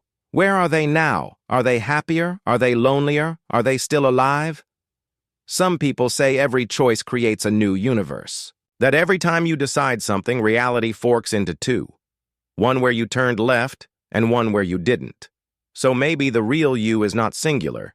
Maybe you are the sum of echoes, a chorus of possibilities collapsing into one every time you blink. Here's the strangest part. You often believe you're making decisions. You weigh pros and cons. You agonize. You tell yourself, this is my choice. But maybe the choice was already made. Subconsciously. Silently. Maybe your brain flipped the coin before you even realized it. And your conscious mind just rationalized it afterward, like a narrator trying to explain a story that was written by someone else. Now picture this. You're lying in bed, thinking about what to do tomorrow. Two plans, both equal, both fine. And then you just decide. Not for a good reason, not with deep clarity, just a twitch of instinct, a flick of emotion. And that little flick, that coin flip, it leads you to meet someone who changes your life forever. That's it. No fate, no grand plan, just noise collapsing into meaning. That's the terrifying part, that everything about your life, your job, your name, your history, your beliefs, may have nothing to do with destiny and everything to do with randomness that you later turned into a story. And that story, that's what you call you, but don't let that scare you. Let it liberate you. Because if so much can change from a tiny shift, then so much still can. You are not locked into one narrative. You are not bound to a single track. You are riding a wave of possibility that changes direction every time you blink. And that means at any moment, right now even, you can choose differently. You can become a version of yourself you haven't met yet. All it takes is a whisper of decision, a flip of the coin, this time in the light. Have you ever had that strange feeling that someone is following you? Not outside, not in the shadows of alleyways or under flickering streetlights, but inside you, a presence, a version of yourself you never became, but still exists somewhere in the folds of time, watching, waiting, hovering just behind your current choices like a ghost you almost became. You don't remember choosing not to become them. You didn't reject them outright. There was no dramatic split, no thunderclap or fork in the road. But they faded, quietly, gently, the way a dream dissolves after you wake. And yet, you still feel them sometimes, in the decisions you almost make, in the people you almost text, in the jobs you almost took, in the lives that whispered but never shouted. They linger, and they see you. There is the version of you who stayed in that town, the one who said yes to the wrong person, the one who said no to something terrifying. But true, they're not gone. They're not dead. They live in the corners of mirrors. They breathe in the space between your choices. They are not resentful, but they are curious. Sometimes they visit you in dreams. You see yourself with different hair, wearing clothes that never made it into your real closet, saying things you wouldn't say. But that still tastes like your voice. And when you wake, you feel a kind of homesickness for a place that doesn't exist. Or maybe does. But only when you close your eyes. There's something eerie about it. Isn't there? The idea that there are multiple versions of you just outside the spotlight of your current path. And the strangest part? You can feel them watching, not maliciously, not even jealously, but with a kind of solemn fascination, the way you might look at an old photograph and wonder who that person might have become if things had been just slightly different. They feel the same about you. Here's the uncomfortable truth. Sometimes you can sense that one of them might have been better, more courageous, more open, more loving. You can feel it in the hesitation before you speak, in the way your hand trembles before you click send, in the shame that floods in after you choose comfort over change. It's not just guilt, it's a presence, a version of you who stepped through the door you didn't, and they are still standing on the other side. Looking back, you might think, that's not real. That's just imagination, memory, phantom echoes. But if that were true, why does it feel so personal, so specific, so alive? These aren't vague daydreams. These are precise paths, clear choices. The friend you almost made, the goodbye you never said, the city you never visited because it rained that day. These are the ghosts of your unlived life, and they are haunting you gently. Now ask yourself, can they see you? Do they know you exist? Or are you just a whisper in their dreams too? A shadow of a version of themselves they almost became? What if the connection is mutual? What if each of you, each version, occasionally glances sideways and feels something? Watching, not something foreign, but something familiar, a vibration. A memory that never happened but still aches like a scar. You think you are alone in your mind, but maybe your mind is a shared space, a meeting ground for all your potential selves. And every now and then, one of them leaves a fingerprint. Moment of déjà vu. A sentence spoken out loud that surprises even you. A dream that refuses to fade. It's not random. It's a knock from the version of you you almost became, and they want to be remembered. But here's the secret. They're not gone forever, just postponed. You can still choose differently. You can still pivot. Take a different train. Make that call. Speak the truth you buried. Because becoming is not a one-way road. It's a loop, a dance, a map that redraws itself the moment you believe. Another path still exists. So tonight, when it's quiet and you feel that strange presence again, don't be afraid. That isn't a stranger in the dark. That's you, the you who turned left instead of right, the you who dared, the you who lived a little louder, and they're not here to haunt you. They're here to remind you. You can still become. You remember it clearly. The chipped green mug on the windowsill, the soft hum of summer insects outside, the way your mother's voice curled gently as she called you in for dinner. You remember this. You're sure of it. Except you can't find the house. You've looked it up.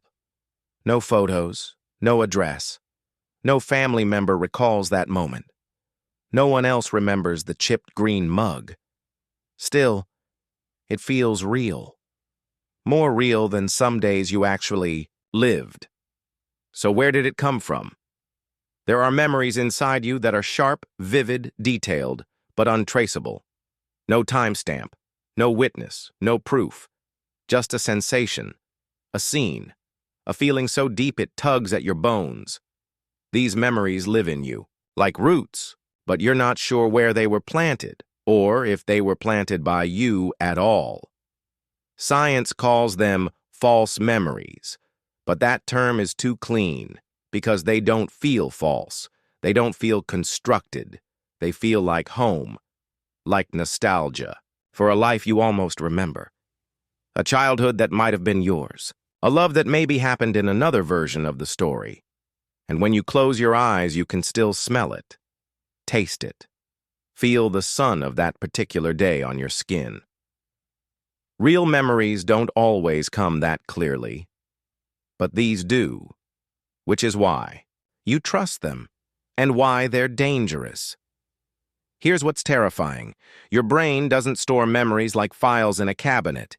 It reconstructs them every time you recall them, which means each memory you revisit gets rewritten, blurred, distorted, recolored by emotion and time, so eventually, you might believe in things that never actually happened.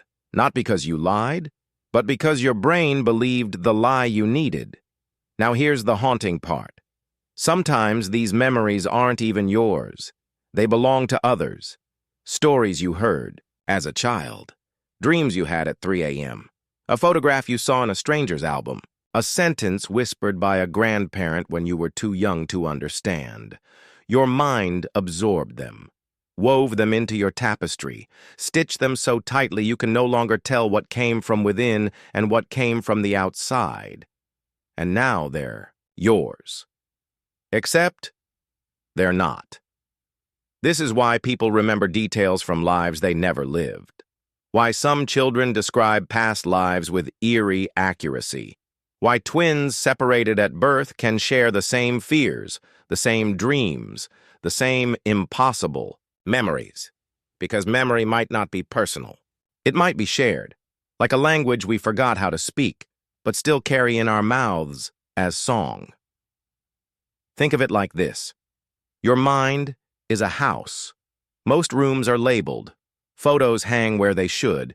You know which drawer holds what story.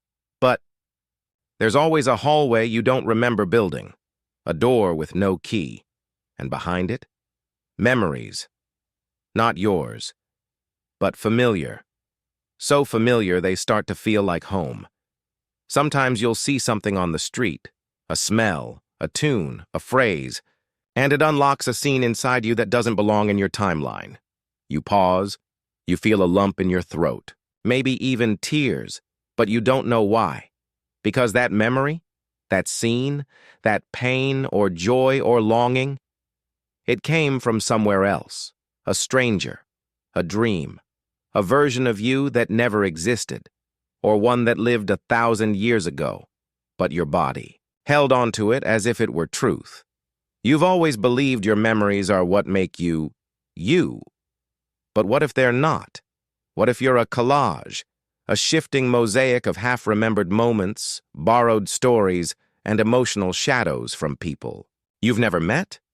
What if the story of you isn't linear, it's layered, a patchwork of time, a haunted quilt of maybe, and maybe that's more beautiful than a clean, curated timeline.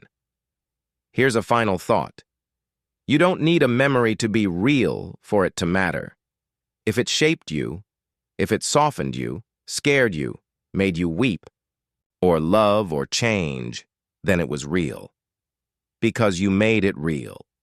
And maybe that's what memory has always been. A feeling strong enough to echo into the present even if its origin was never truly yours. You hear it all the time. That quiet stream of words inside you, guiding, judging, narrating. It sounds like you. It wears your voice, uses your vocabulary, feels as natural as breath. But pause, really listen. Is that truly you speaking, or is it someone else? Someone older, someone borrowed, someone you don't remember letting in. You weren't born with language. You learned it. And before you had words, you had impressions, tones, reactions, patterns of safety and danger. So before your inner voice ever spoke, it was already echoing something ancient. Your mother's sighs, your father's silence, your teacher's disapproval. The laughter of a room that didn't welcome you. You built your inner voice from external echoes, and now it lives inside you, disguised as self.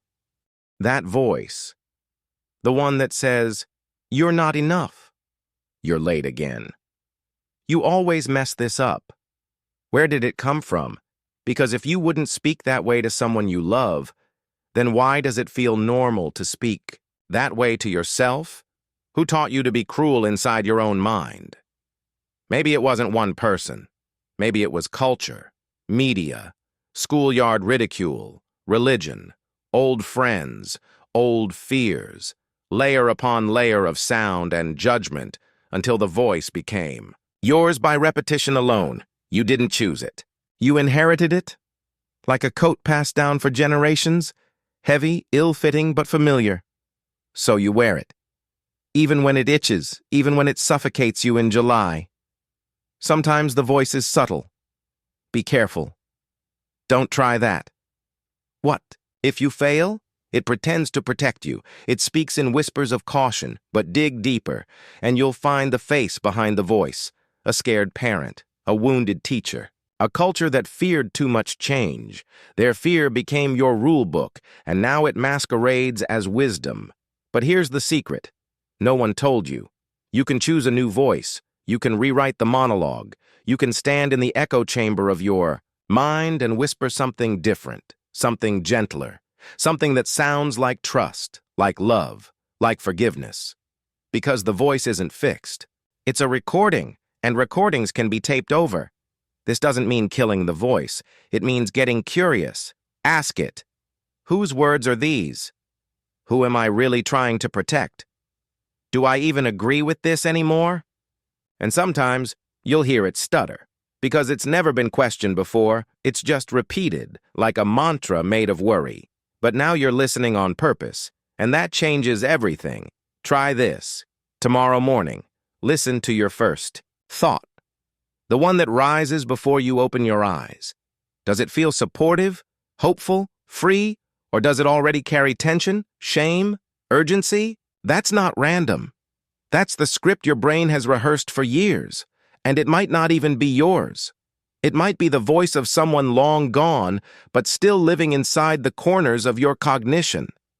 But here's the most beautiful part. Every time you speak kindly to yourself, every time you pause the spiral and whisper, "It's okay, I'm trying. I'm allowed to grow. I'm doing enough," you begin to re-record. You build a new voice, one that belongs to this version of you.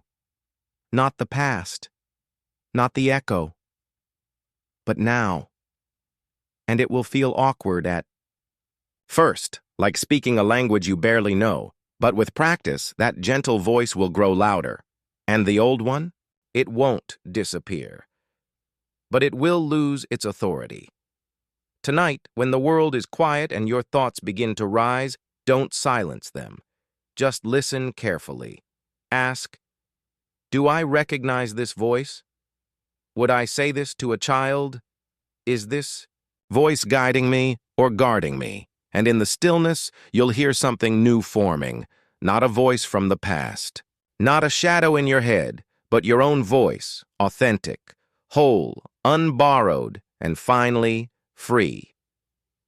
You call it a dream, that recurring image, that feeling of walking down a hallway you've never seen, but swear you've visited before. That strange sense that you're not inventing something new. You're remembering something you haven't lived yet. It hits you in flashes. The smell of a home you've never owned. A sunset in a country you've never stepped foot in. The sound of someone's laugh. Someone you haven't met. And yet, somehow you miss them. It's not longing, it's recognition. A deep cellular yes. A whisper from a part of you that already lived it, and maybe still does. We like to think of time as a line, past, present, future, neat and tidy, straightforward. But what if it's not? What if time is a spiral, a loop, a web? What if memory and imagination aren't opposites, but twins? And sometimes what you think is a dream is actually a fragment, a shard, a sliver of something that's already waiting for you just around the bend. There's an old idea that dreams are echoes, but not from the past, from what's to come. Like thunder that reaches your soul before the lightning ever strikes your life. And when you feel those pulses, those magnetic pulls towards something you can't explain, it's not fantasy, it's memory, from a self who already touched it. Have you ever walked into a moment and felt like you'd been there before? You look around, your skin tingles, your heart slows down. You know the next line of conversation. You know the way the wind will move. You know how it ends. Déjà vu, you say. But maybe it's not déjà vu. It's a memory leaking backwards, from a timeline you haven't reached yet. Think about your biggest dream, the one that won't leave you alone, the one that glows quietly behind your ribs even when everything else goes dark. You didn't choose it. It chose you. It arrived like an ache, a hunger with no mouth, a story with no beginning, and you can't shake it. Because on some level, you remember it. It's not ambition. It's not fantasy. It's recognition of a version of you who already stood there, already breathed that air, already looked back and whispered, yes, this was it. And now, that echo is reaching you, pulling you forward. Not toward something new, but toward something familiar. This is why certain dreams never die, even when you bury them, even when you outgrow them, even when the world laughs at them. Because they're not ideas, they're coordinates. Coordinates your soul keeps trying to return to, and no matter how lost you get, they keep calling because they're not ahead of you, they're within you, waiting. Here's the part no one tells you. You don't have to understand the dream to follow it. You don't have to make sense of the path to walk it, because this isn't logic. This is memory, and memory doesn't require explanation, only trust. And maybe that dream is just your future leaving breadcrumbs for you to find your way home. So tonight, when you feel that longing again, the one that has no face, no reason, no roadmap, don't dismiss it. Don't call it crazy. Don't label it impossible. Just close your eyes and whisper, I remember. And maybe it will whisper back. You think you know who you are. You describe yourself with words like quiet, outspoken, creative, broken, strong. You say, this is just me, as if you was a finished sculpture, shaped by the chisel of life and now set in stone. But pause. What if this version of you, the one you call yourself, was never built to express your truth? What if it was built to hide it? We think personality is identity, but more often, it's armor. We become funny to escape sadness. We become stoic to survive chaos. We become the helper to avoid being abandoned. And it works. People love the mask, respect it, compliment it, so we wear it longer and longer, until one day we forget we ever put it on. Ask yourself, the way you talk in a crowd, is that really you? The way you shut down when someone gets too close, was that choice or survival? The way you keep everything light and casual, is that your nature or your shield? So much of who we are wasn't built by joy. It was built by injury. Imagine a child who's too loud in a quiet house. They get scolded, or worse, ignored. So they adapt, get softer, shrink. Decades later, they call themselves an introvert. Say, I've always been like this. But it's not true. They were shaped, not by truth, but by the need to feel safe. That's what personality often is, a response, not a revelation. You tell yourself, I'm bad at relationships. I can't speak in public. I'm a perfectionist. But maybe that's not who you are. That's who you had to become to survive what happened. And the self that was buried underneath, still breathing, still waiting, still wondering when it's safe to come out again. Sometimes when you're alone, truly alone, you catch a glimpse. A laugh you didn't expect. A burst of rage that scares you. A softness that leaks through when no one is looking. That's not a glitch. That's the original self. The one you buried under competence and sarcasm and pride and silence. The one who never got to grow. Only to guard. The world will try to reward. The mask. You'll be praised for being calm under pressure, for never crying, for taking care of everyone else. But behind that praise is a question. What had to happen to make you this way? What silence taught you not to speak? What wound taught you not to feel? What absence taught you to be enough for everyone else but not yourself? These aren't personality traits. They're scars wearing name tags. So how do you find who you were before the mask?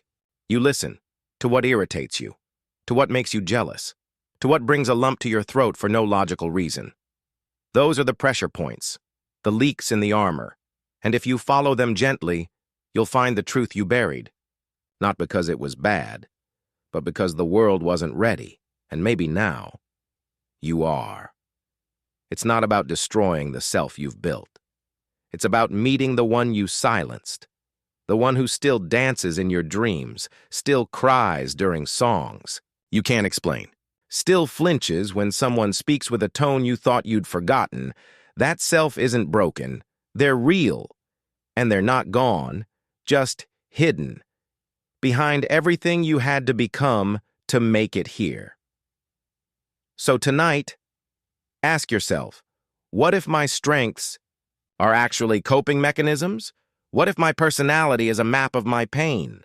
And what if the real me isn't loud or quiet or smart or silly or productive or anxious, but simply honest and waiting to be remembered? You think you're living your life.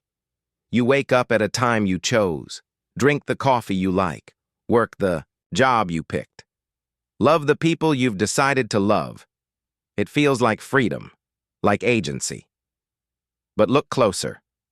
Who made the blueprint? You say you want success, but define success. Not the dictionary version, your version, the one that shaped how you feel about money, status, timing, pressure. Did you build that definition, or did it crawl in quietly, through advertisements, through a parent's sigh, through the glossy smiles of people who never knew your name, and now you chase it, exhausted, obsessed, not because it brings you joy, but because it brings you permission to feel worthy. But whose permission? From the moment you were born, the world began designing your life, pink or blue, strong or soft, brave or obedient, family expectations, religious frameworks, social norms, cultural myths, all shaping the skeleton of your story before you wrote a single word. And now, you're here, living a life you think is yours. But what if you're just reading lines from someone else's script? Here's a question. If no one was watching, no parents, no friends, no followers, no imaginary audience in your mind, would you still be doing what you're doing? Would you still dress this way, speak this way, plan your future this way? Or would it all fall away like a costume you didn't realize was sewn onto your skin? You might say, well, this is just who I am, but identities can be inherited. Aspirations can be passed down like family heirlooms. Desires can be implanted by people who never asked what you wanted, only what you could achieve. So now you move through life like an actor hitting marks on a stage you didn't design. Applauded for playing the role well, even as something inside you whispers, this isn't the real story. Sometimes you feel it, in the quiet after achievement, in the stillness after a party, in the aching boredom of finally getting what you thought you wanted. That soft, sickening thought. This wasn't it. You're not ungrateful. You're just unaligned. Because the path you're on was built for someone you never were. And now it fits like a house that's too beautiful to leave but never quite felt like home. Here's the dangerous part. When you start to question it, the world will try to pull you back. Don't be dramatic. Just be grateful. This is what everyone wants. But you're not everyone. And the moment you realize that, you're free, but also alone. Because stepping off the map means walking into uncertainty, and uncertainty feels like death to the parts of you that were raised to please. But here's the miracle. Once you burn the script, you don't disappear. You emerge, scared, messy, uneven, but real. And for the first time, you don't feel like a performer. You feel like a person, breathing, searching, listening, not to what others want from you, but to what's been whispering underneath the noise for years. Try this. Ask yourself, what would I be curious about? If I wasn't trying to impress anyone, What would I do if I wasn't trying to prove I'm worthy?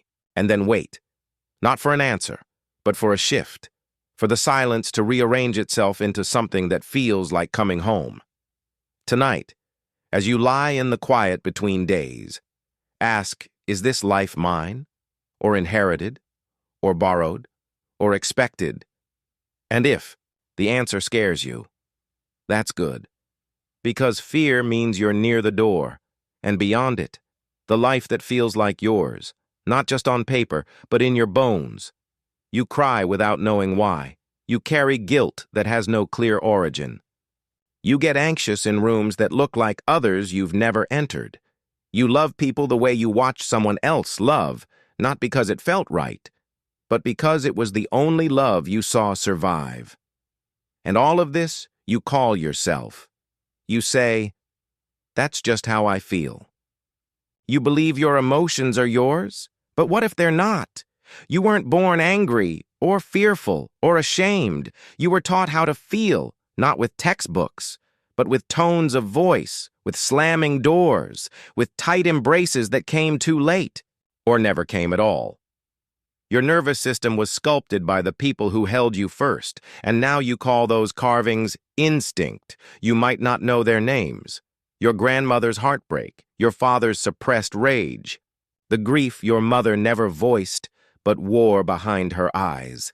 They were never spoken, never confessed, but they lived in the rooms you were raised in, hung in the air like dust, sank into the silence between sentences, and you breathed them in, not because you wanted to, but because you had to. Because children inherit more than genes. They inherit the unfinished stories of those who came before them. Psychologists call it emotional inheritance, epigenetics, generational trauma.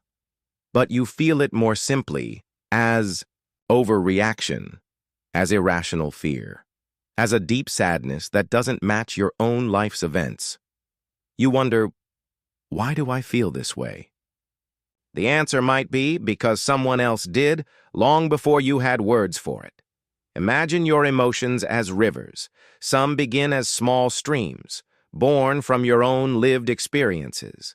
But others are ancient, fed by storms you never saw, flooded by rains that fell on someone else's house 100 years ago, and yet here they are, flowing through your landscape. And when you try to dam them up or redirect them, they rage. Not because you're broken, but because you were never meant to carry them alone. Sometimes you're kind because your father wasn't. Sometimes you over-apologize because your mother never did. Sometimes you fear success because your grandparents only knew survival, and yet these emotions feel native to you, as if you authored them, as if they grew in your own garden. But dig deeper, and you'll find they were planted there by lineage, by silence, by stories that went unspoken but never unfelt. But here's what no one tells you, even if the pain wasn't yours to begin with. The healing can be. You can break the cycle by noticing it, by naming it, by tracing the emotion back through the bloodline and saying, this ends with me. You don't have to pass it on. You don't have to wear it like a badge. You don't have to let it define you. You can feel it, truly feel it, and still choose differently. This doesn't mean erasing the past. It means meeting it, honoring it, understanding that much of who you are was formed in response to things you never even saw. And from that place of awareness, you begin to rebuild, with emotions that come from now, from you, not from someone else's survival map. So the next time you feel a wave of sadness that has no clear cause, don't dismiss it. Don't call it irrational. Just pause and ask, whose is this? Sometimes just that question is enough to break the spell, and in that moment, you reclaim something sacred, emotional sovereignty, the right to feel what's truly yours, not what was handed down like a family curse no one meant to give you. You say you want love. You ache for it. Search for it in faces, in texts, in touches. You write poems about it, dream of it, pray for it.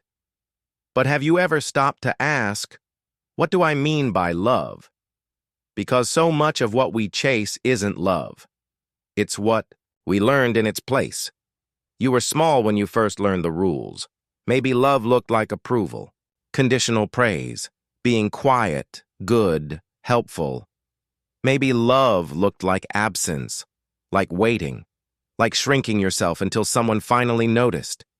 Maybe it looked like chaos, hot, unpredictable, thrilling, but never safe.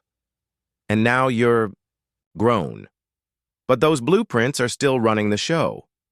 You think you're looking for a partner, but maybe you're looking for a pattern, something that feels familiar, even if it hurts, even if it's cold, because the nervous system doesn't crave joy. It craves recognition. And if your earliest memories of love were tinged with fear, neglect, or performance, then anything soft, steady, simple feels like boredom. Not because it is, but because your body learned that love is earned, not given. So now you confuse love with longing. You think the ache means it's real. You think the butterflies mean it's fate. You think the silence after vulnerability is just part of the game. But what if it's not? What if that silence is actually telling you, this isn't love, it's repetition? The mind clings to what it knows, even if what it knows is the slow ache of being almost chosen.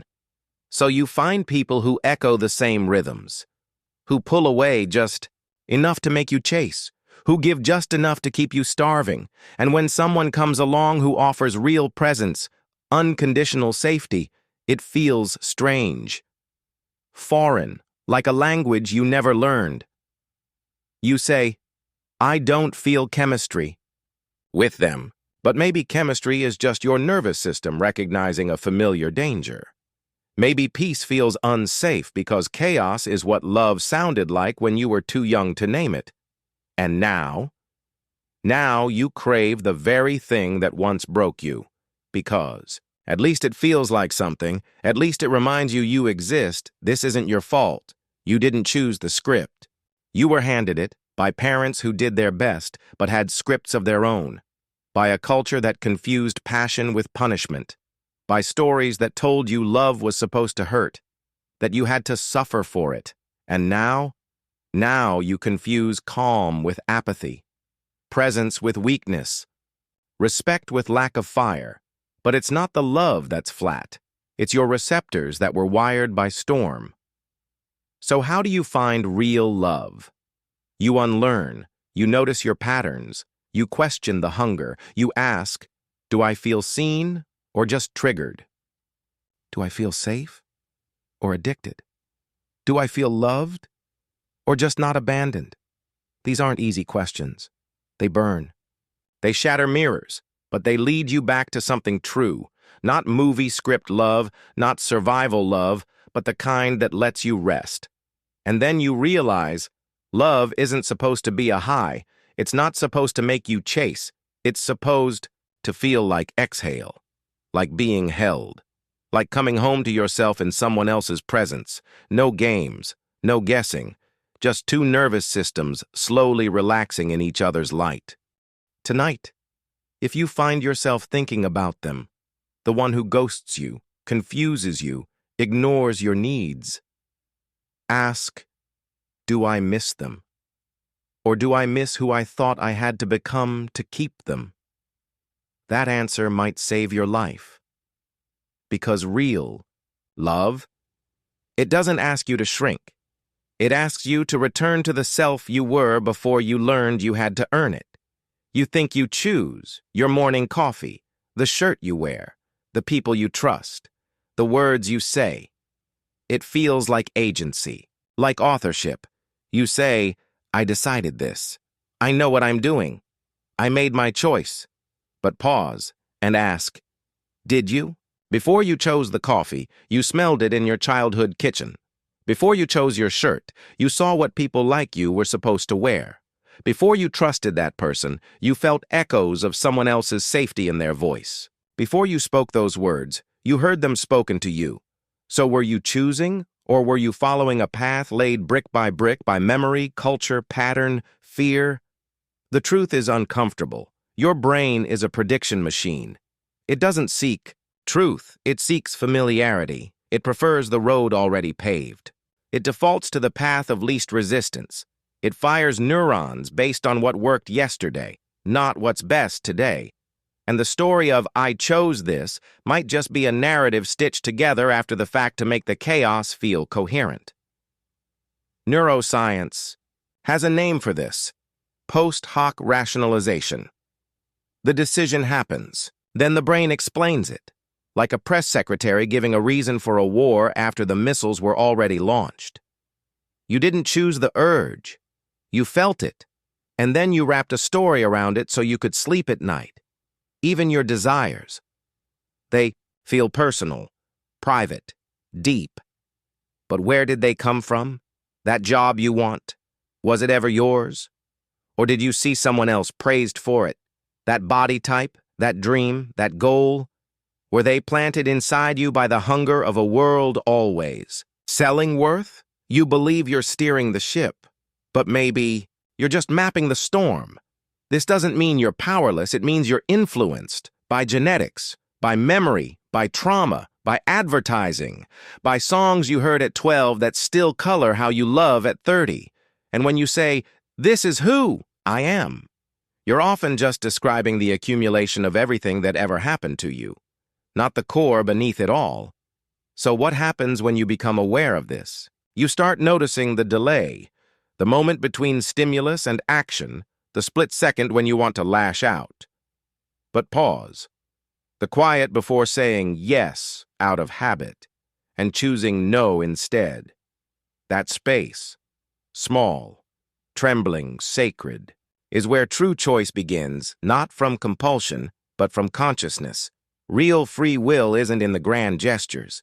It's in the micro moments, in the choice to breathe instead of react, to feel instead of numb, to stay instead of run, or to leave instead of perform. Each time you break the loop, you reclaim a sliver of freedom, not the kind that shouts, the kind that listens. Imagine this. You're walking a forest path you've followed your whole life. It's familiar, safe, worn. But one day, you stop, and you notice a small trail just off to the side. Overgrown, untouched, silent, and something inside. You says, "This one wasn't carved for me. This one is mine to carve." And you take a step. That's free will. Not the choice itself, but the awareness that there was a choice at all. Tonight, ask yourself, what do I do on autopilot? What beliefs do I carry that I never questioned? Where in my life have I mistaken repetition for choice? The answers won't come easy, but they will come. And when they do, you might feel lost. Good.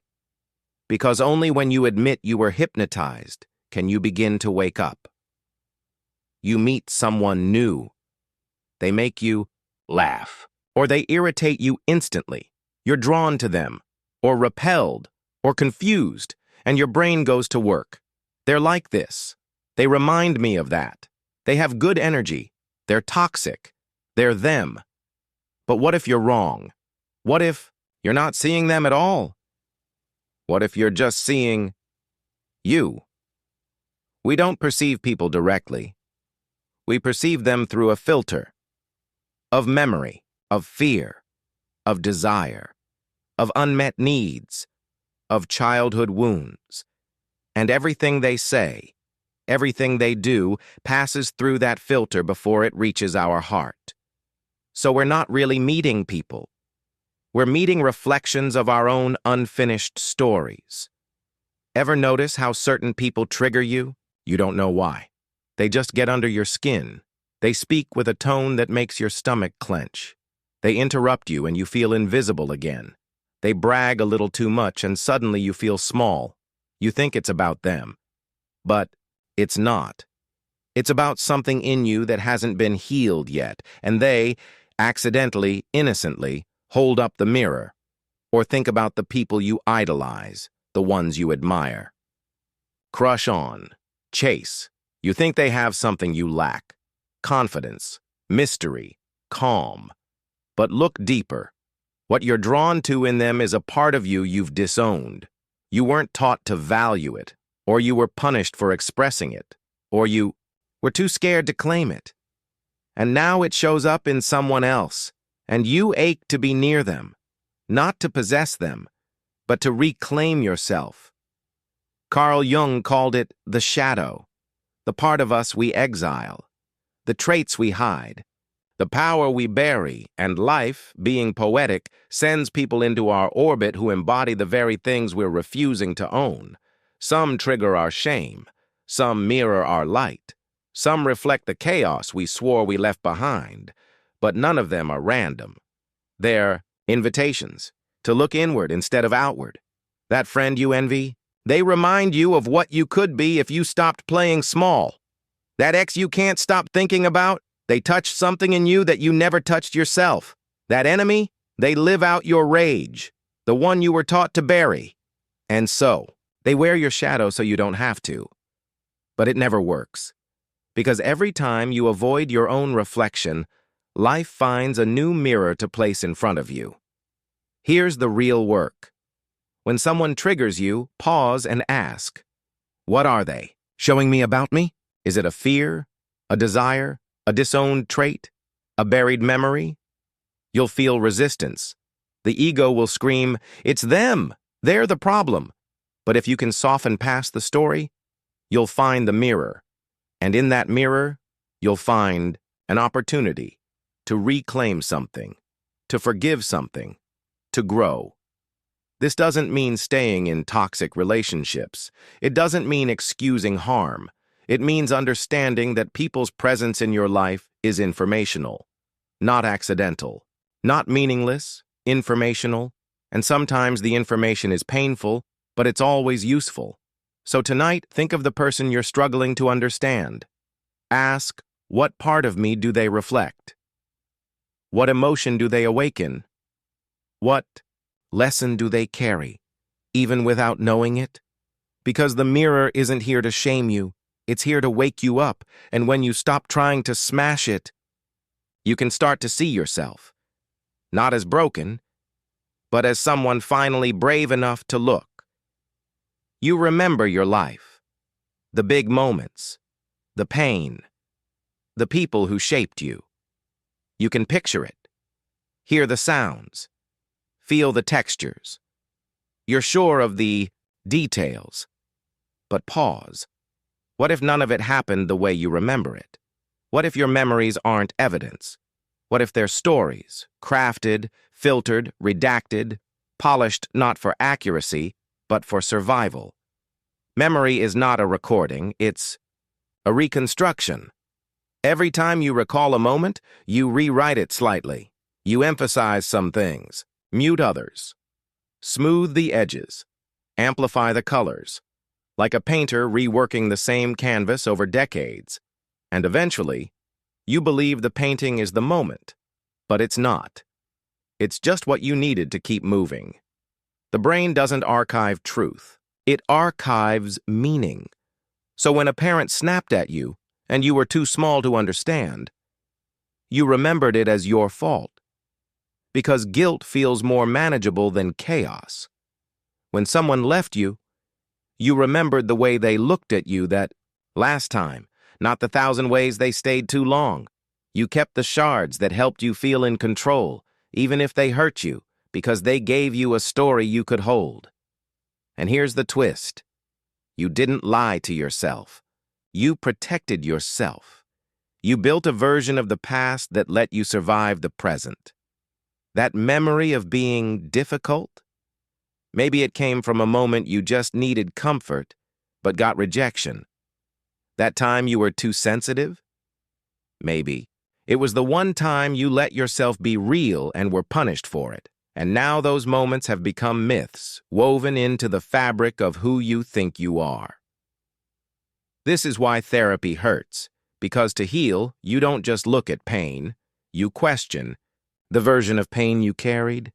You look at the locked box you've kept sealed since childhood, And you realize it's filled with stories you never chose, but repeated so many times they became scripture.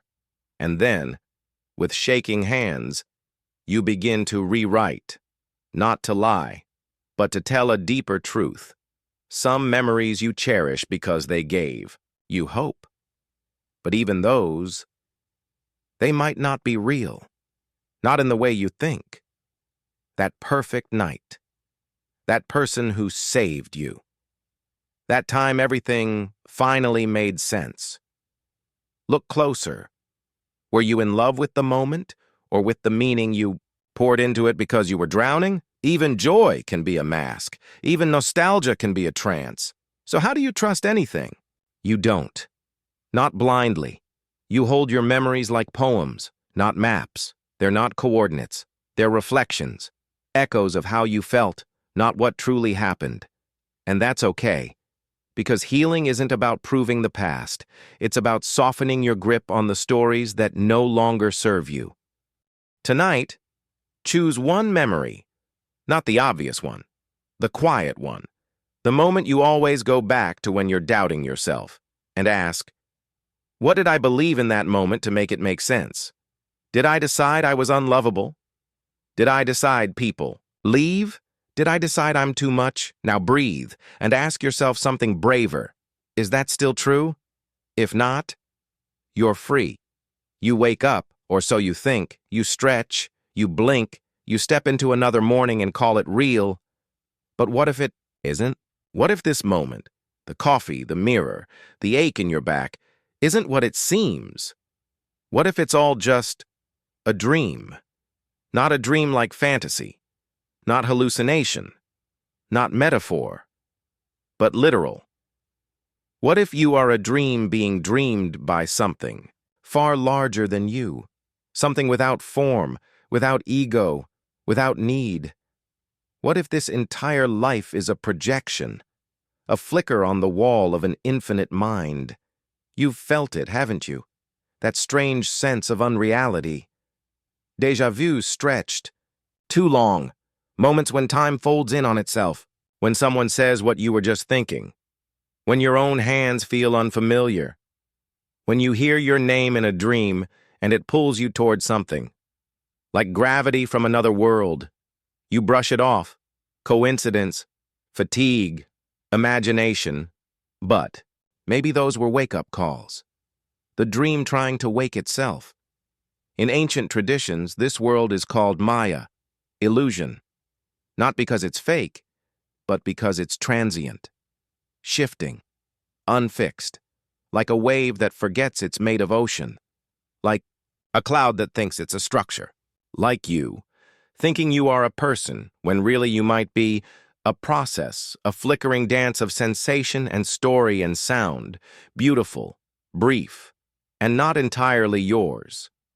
Think about your body.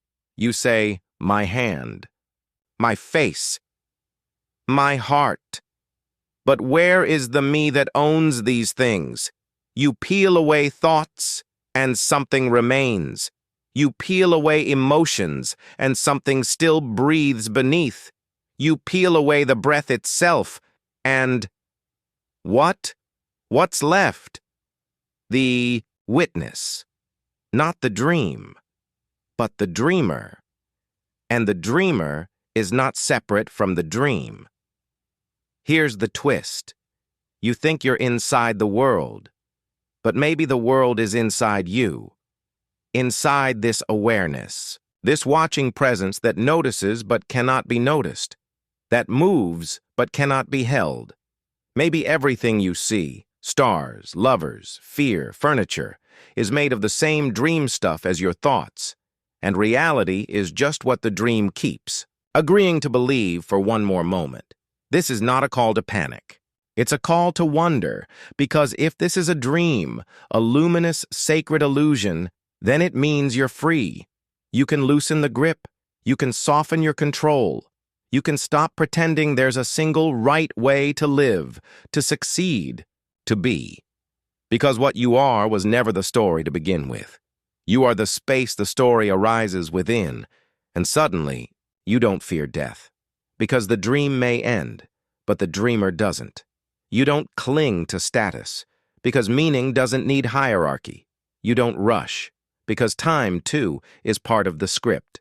And you don't feel alone, because if this is all a dream, there's only one dreamer, and everything you love, everything you fear, everything you've lost, has always been you in disguise. Tonight, before you sleep, ask gently, what if I don't have to wake up from the dream, but within it?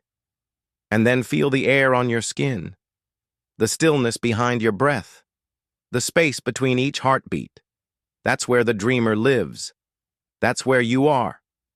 Not watching the world, but dreaming it right now. Now we drift into the folds of time itself. Not as a line you walk, but a spiral you've always been inside. Because what if time doesn't move forward, but turns in on itself? And what if your future has already happened, just waiting for you to remember? You think time is a line. You were born, you lived, you will die. Tick, tock, forward. Simple, predictable, linear. But what if it isn't? What if time isn't a line, but a loop? And what if the future isn't something you step into, but something you're already inside of? Sometimes you feel it, that eerie sensation. You've been here before. You've thought this thought. You've heard this voice say this sentence in this moment. Not imagination, not déjà vu, memory, but not of the past, of the future. The ancient mystics spoke of this. They said time doesn't move. It unfolds, like a flower blooming in reverse, like a song that's already been sung. You just haven't heard the last verse yet. And if you quiet the mind enough, you can catch fragments of what's coming. You can feel the pull of events already in motion in another part of the spiral. Not predictions, remembrances. Think about your dreams. Have you ever dreamed of a place that didn't yet exist, only to walk into it years later and feel your skin shiver? Have you ever met someone and known that they were meant to be in your life even before the story began? What if that knowing wasn't instinct? What if it was recognition from a version of you who already lived it and came back to leave? Breadcrumbs. Physics is catching up. Quantum theories suggest time isn't absolute, that particles can communicate across it, that cause and effect can blur. There are even thought experiments where changing the future can ripple backward and change the past. It sounds impossible. But so did gravity once. So did the idea of the Earth spinning on nothing. And now here you are, questioning whether the hourglass was ever full to begin with.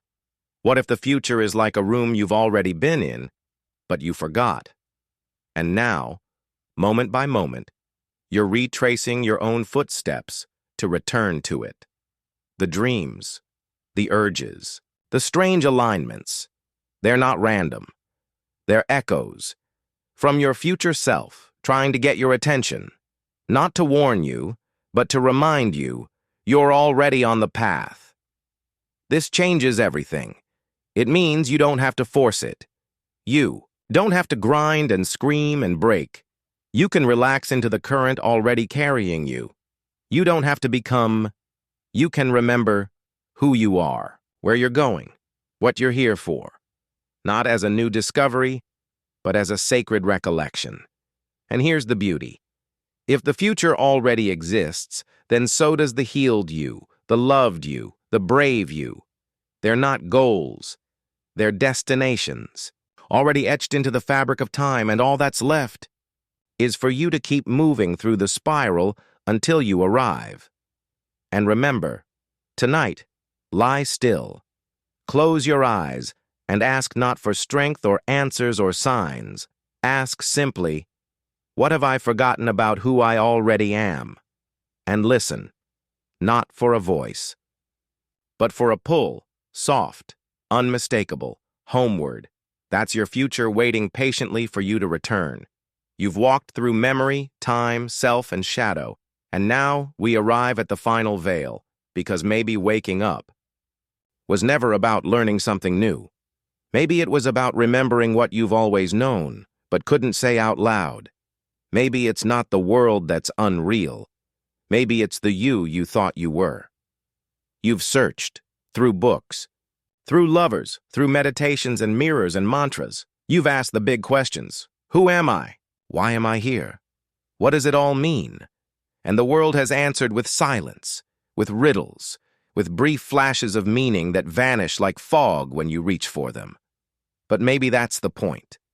Maybe the answer was never out there. Maybe it's been dreaming you this whole time. You've mistaken the character for the author, the mask for the face, the ripple for the ocean. You've spent your life trying to fix the dream instead of waking up and realizing you were the dreamer all along. Think back to childhood, not the memories, but the feeling, that strange clarity, the soft boundary between imagination and reality, the ability to believe so fully that even pretend felt like truth. That wasn't immaturity. That was closeness to the source. Because before the world told you who to be, you were free, vast, undefined. The dream was light, and you were lucid inside it. But over time, the illusion hardened. You were given a name, a face, a role. You were told to be good, to be smart, to succeed, to please, and slowly, you forgot. Not in your brain, in your being. You forgot you were the dreamer, not the dream. The watcher, not the wave. The silence beneath the thought, not the noise itself. And now, here you are. After all the searching, all the questions, all the unraveling, and the only thing left to ask is, what if you already are everything you've been seeking, not as a concept, not as philosophy, but as a direct, breathless, softly terrifying truth? Waking up isn't about becoming more, it's about becoming less attached, less afraid, less identified with the image in the mirror, and more in love with the awareness behind the eyes. You don't need to climb the mountain. You just need to stop pretending you were ever not the sky. The mind will resist this. It will say, "This is nonsense. This is spiritual fluff. This doesn't pay the bills," and it's right in a way. Because the dream is persistent, convincing, seductive. But in the quietest moments, between your inhale and exhale, you know. There's something watching the mind, and it's not a thought. It's you, not the story, not the script, not the self, but the stillness the story floats inside. So what now? What happens when you wake up and realize the house was made of mist? You don't need to run. You rest, not in apathy, but in awareness. You move through the world with softer hands, lighter feet. You love more deeply because you know no one is separate. You suffer less because you know pain is a visitor, not your identity. You become quiet enough to hear the dream breathing, and you remember, you wrote this. Tonight, as you lie in the dark, don't ask for more. Ask for less. Ask to be emptied, undone, erased, until all that's left is the witness, the dreamer. You. And in that emptiness, you'll find the only thing that ever truly mattered. You were never broken, never separate, never lost. You were simply asleep. And now you're waking up. Welcome back. Perfect. You've made it through the spiral, every illusion faced, every layer peeled back. Now let's land this gently, because even in the unraveling, there's beauty. Even in the unknown, there's you. So here we are, at the end of a journey that never really had a beginning. You set out to understand your life, but somewhere along the way you realized it may not have been yours to begin with. Not in the way you imagined. Not in the way you claimed it. You thought you were making choices, but you were following scripts written by shadows you never met. You thought your emotions were pure, but they were echoes, passed down like haunted heirlooms from people who never learned to speak them out loud. You trusted your memories, but they were stitched together by a frightened child trying to make sense of silence, and still, you survived. You searched for love, but found performance. You trusted your pain, but found it mirrored someone else's. You chased a future that was already whispering to you from the other side of time, and when you finally stopped, when you turned around and looked at the trail behind you, the one you thought you carved, you saw your own footprints had been there all along. So now what?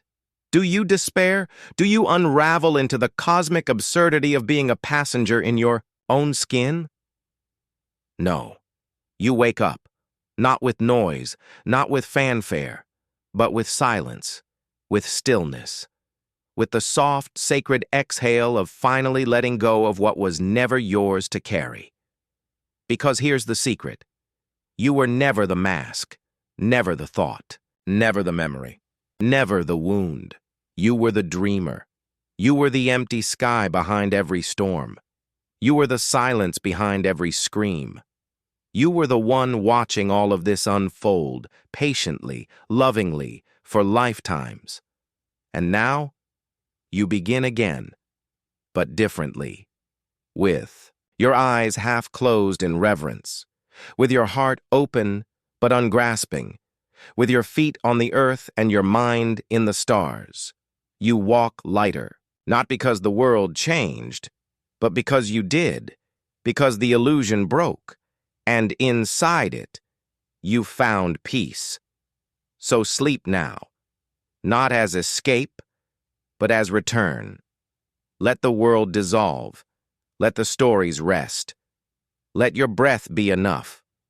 Because even here, in the dark, you are not lost. You are home. Always have been, always will be. Good night, dreamer. And if you're still here, floating with me at the edge of this thought, then maybe you were never just listening.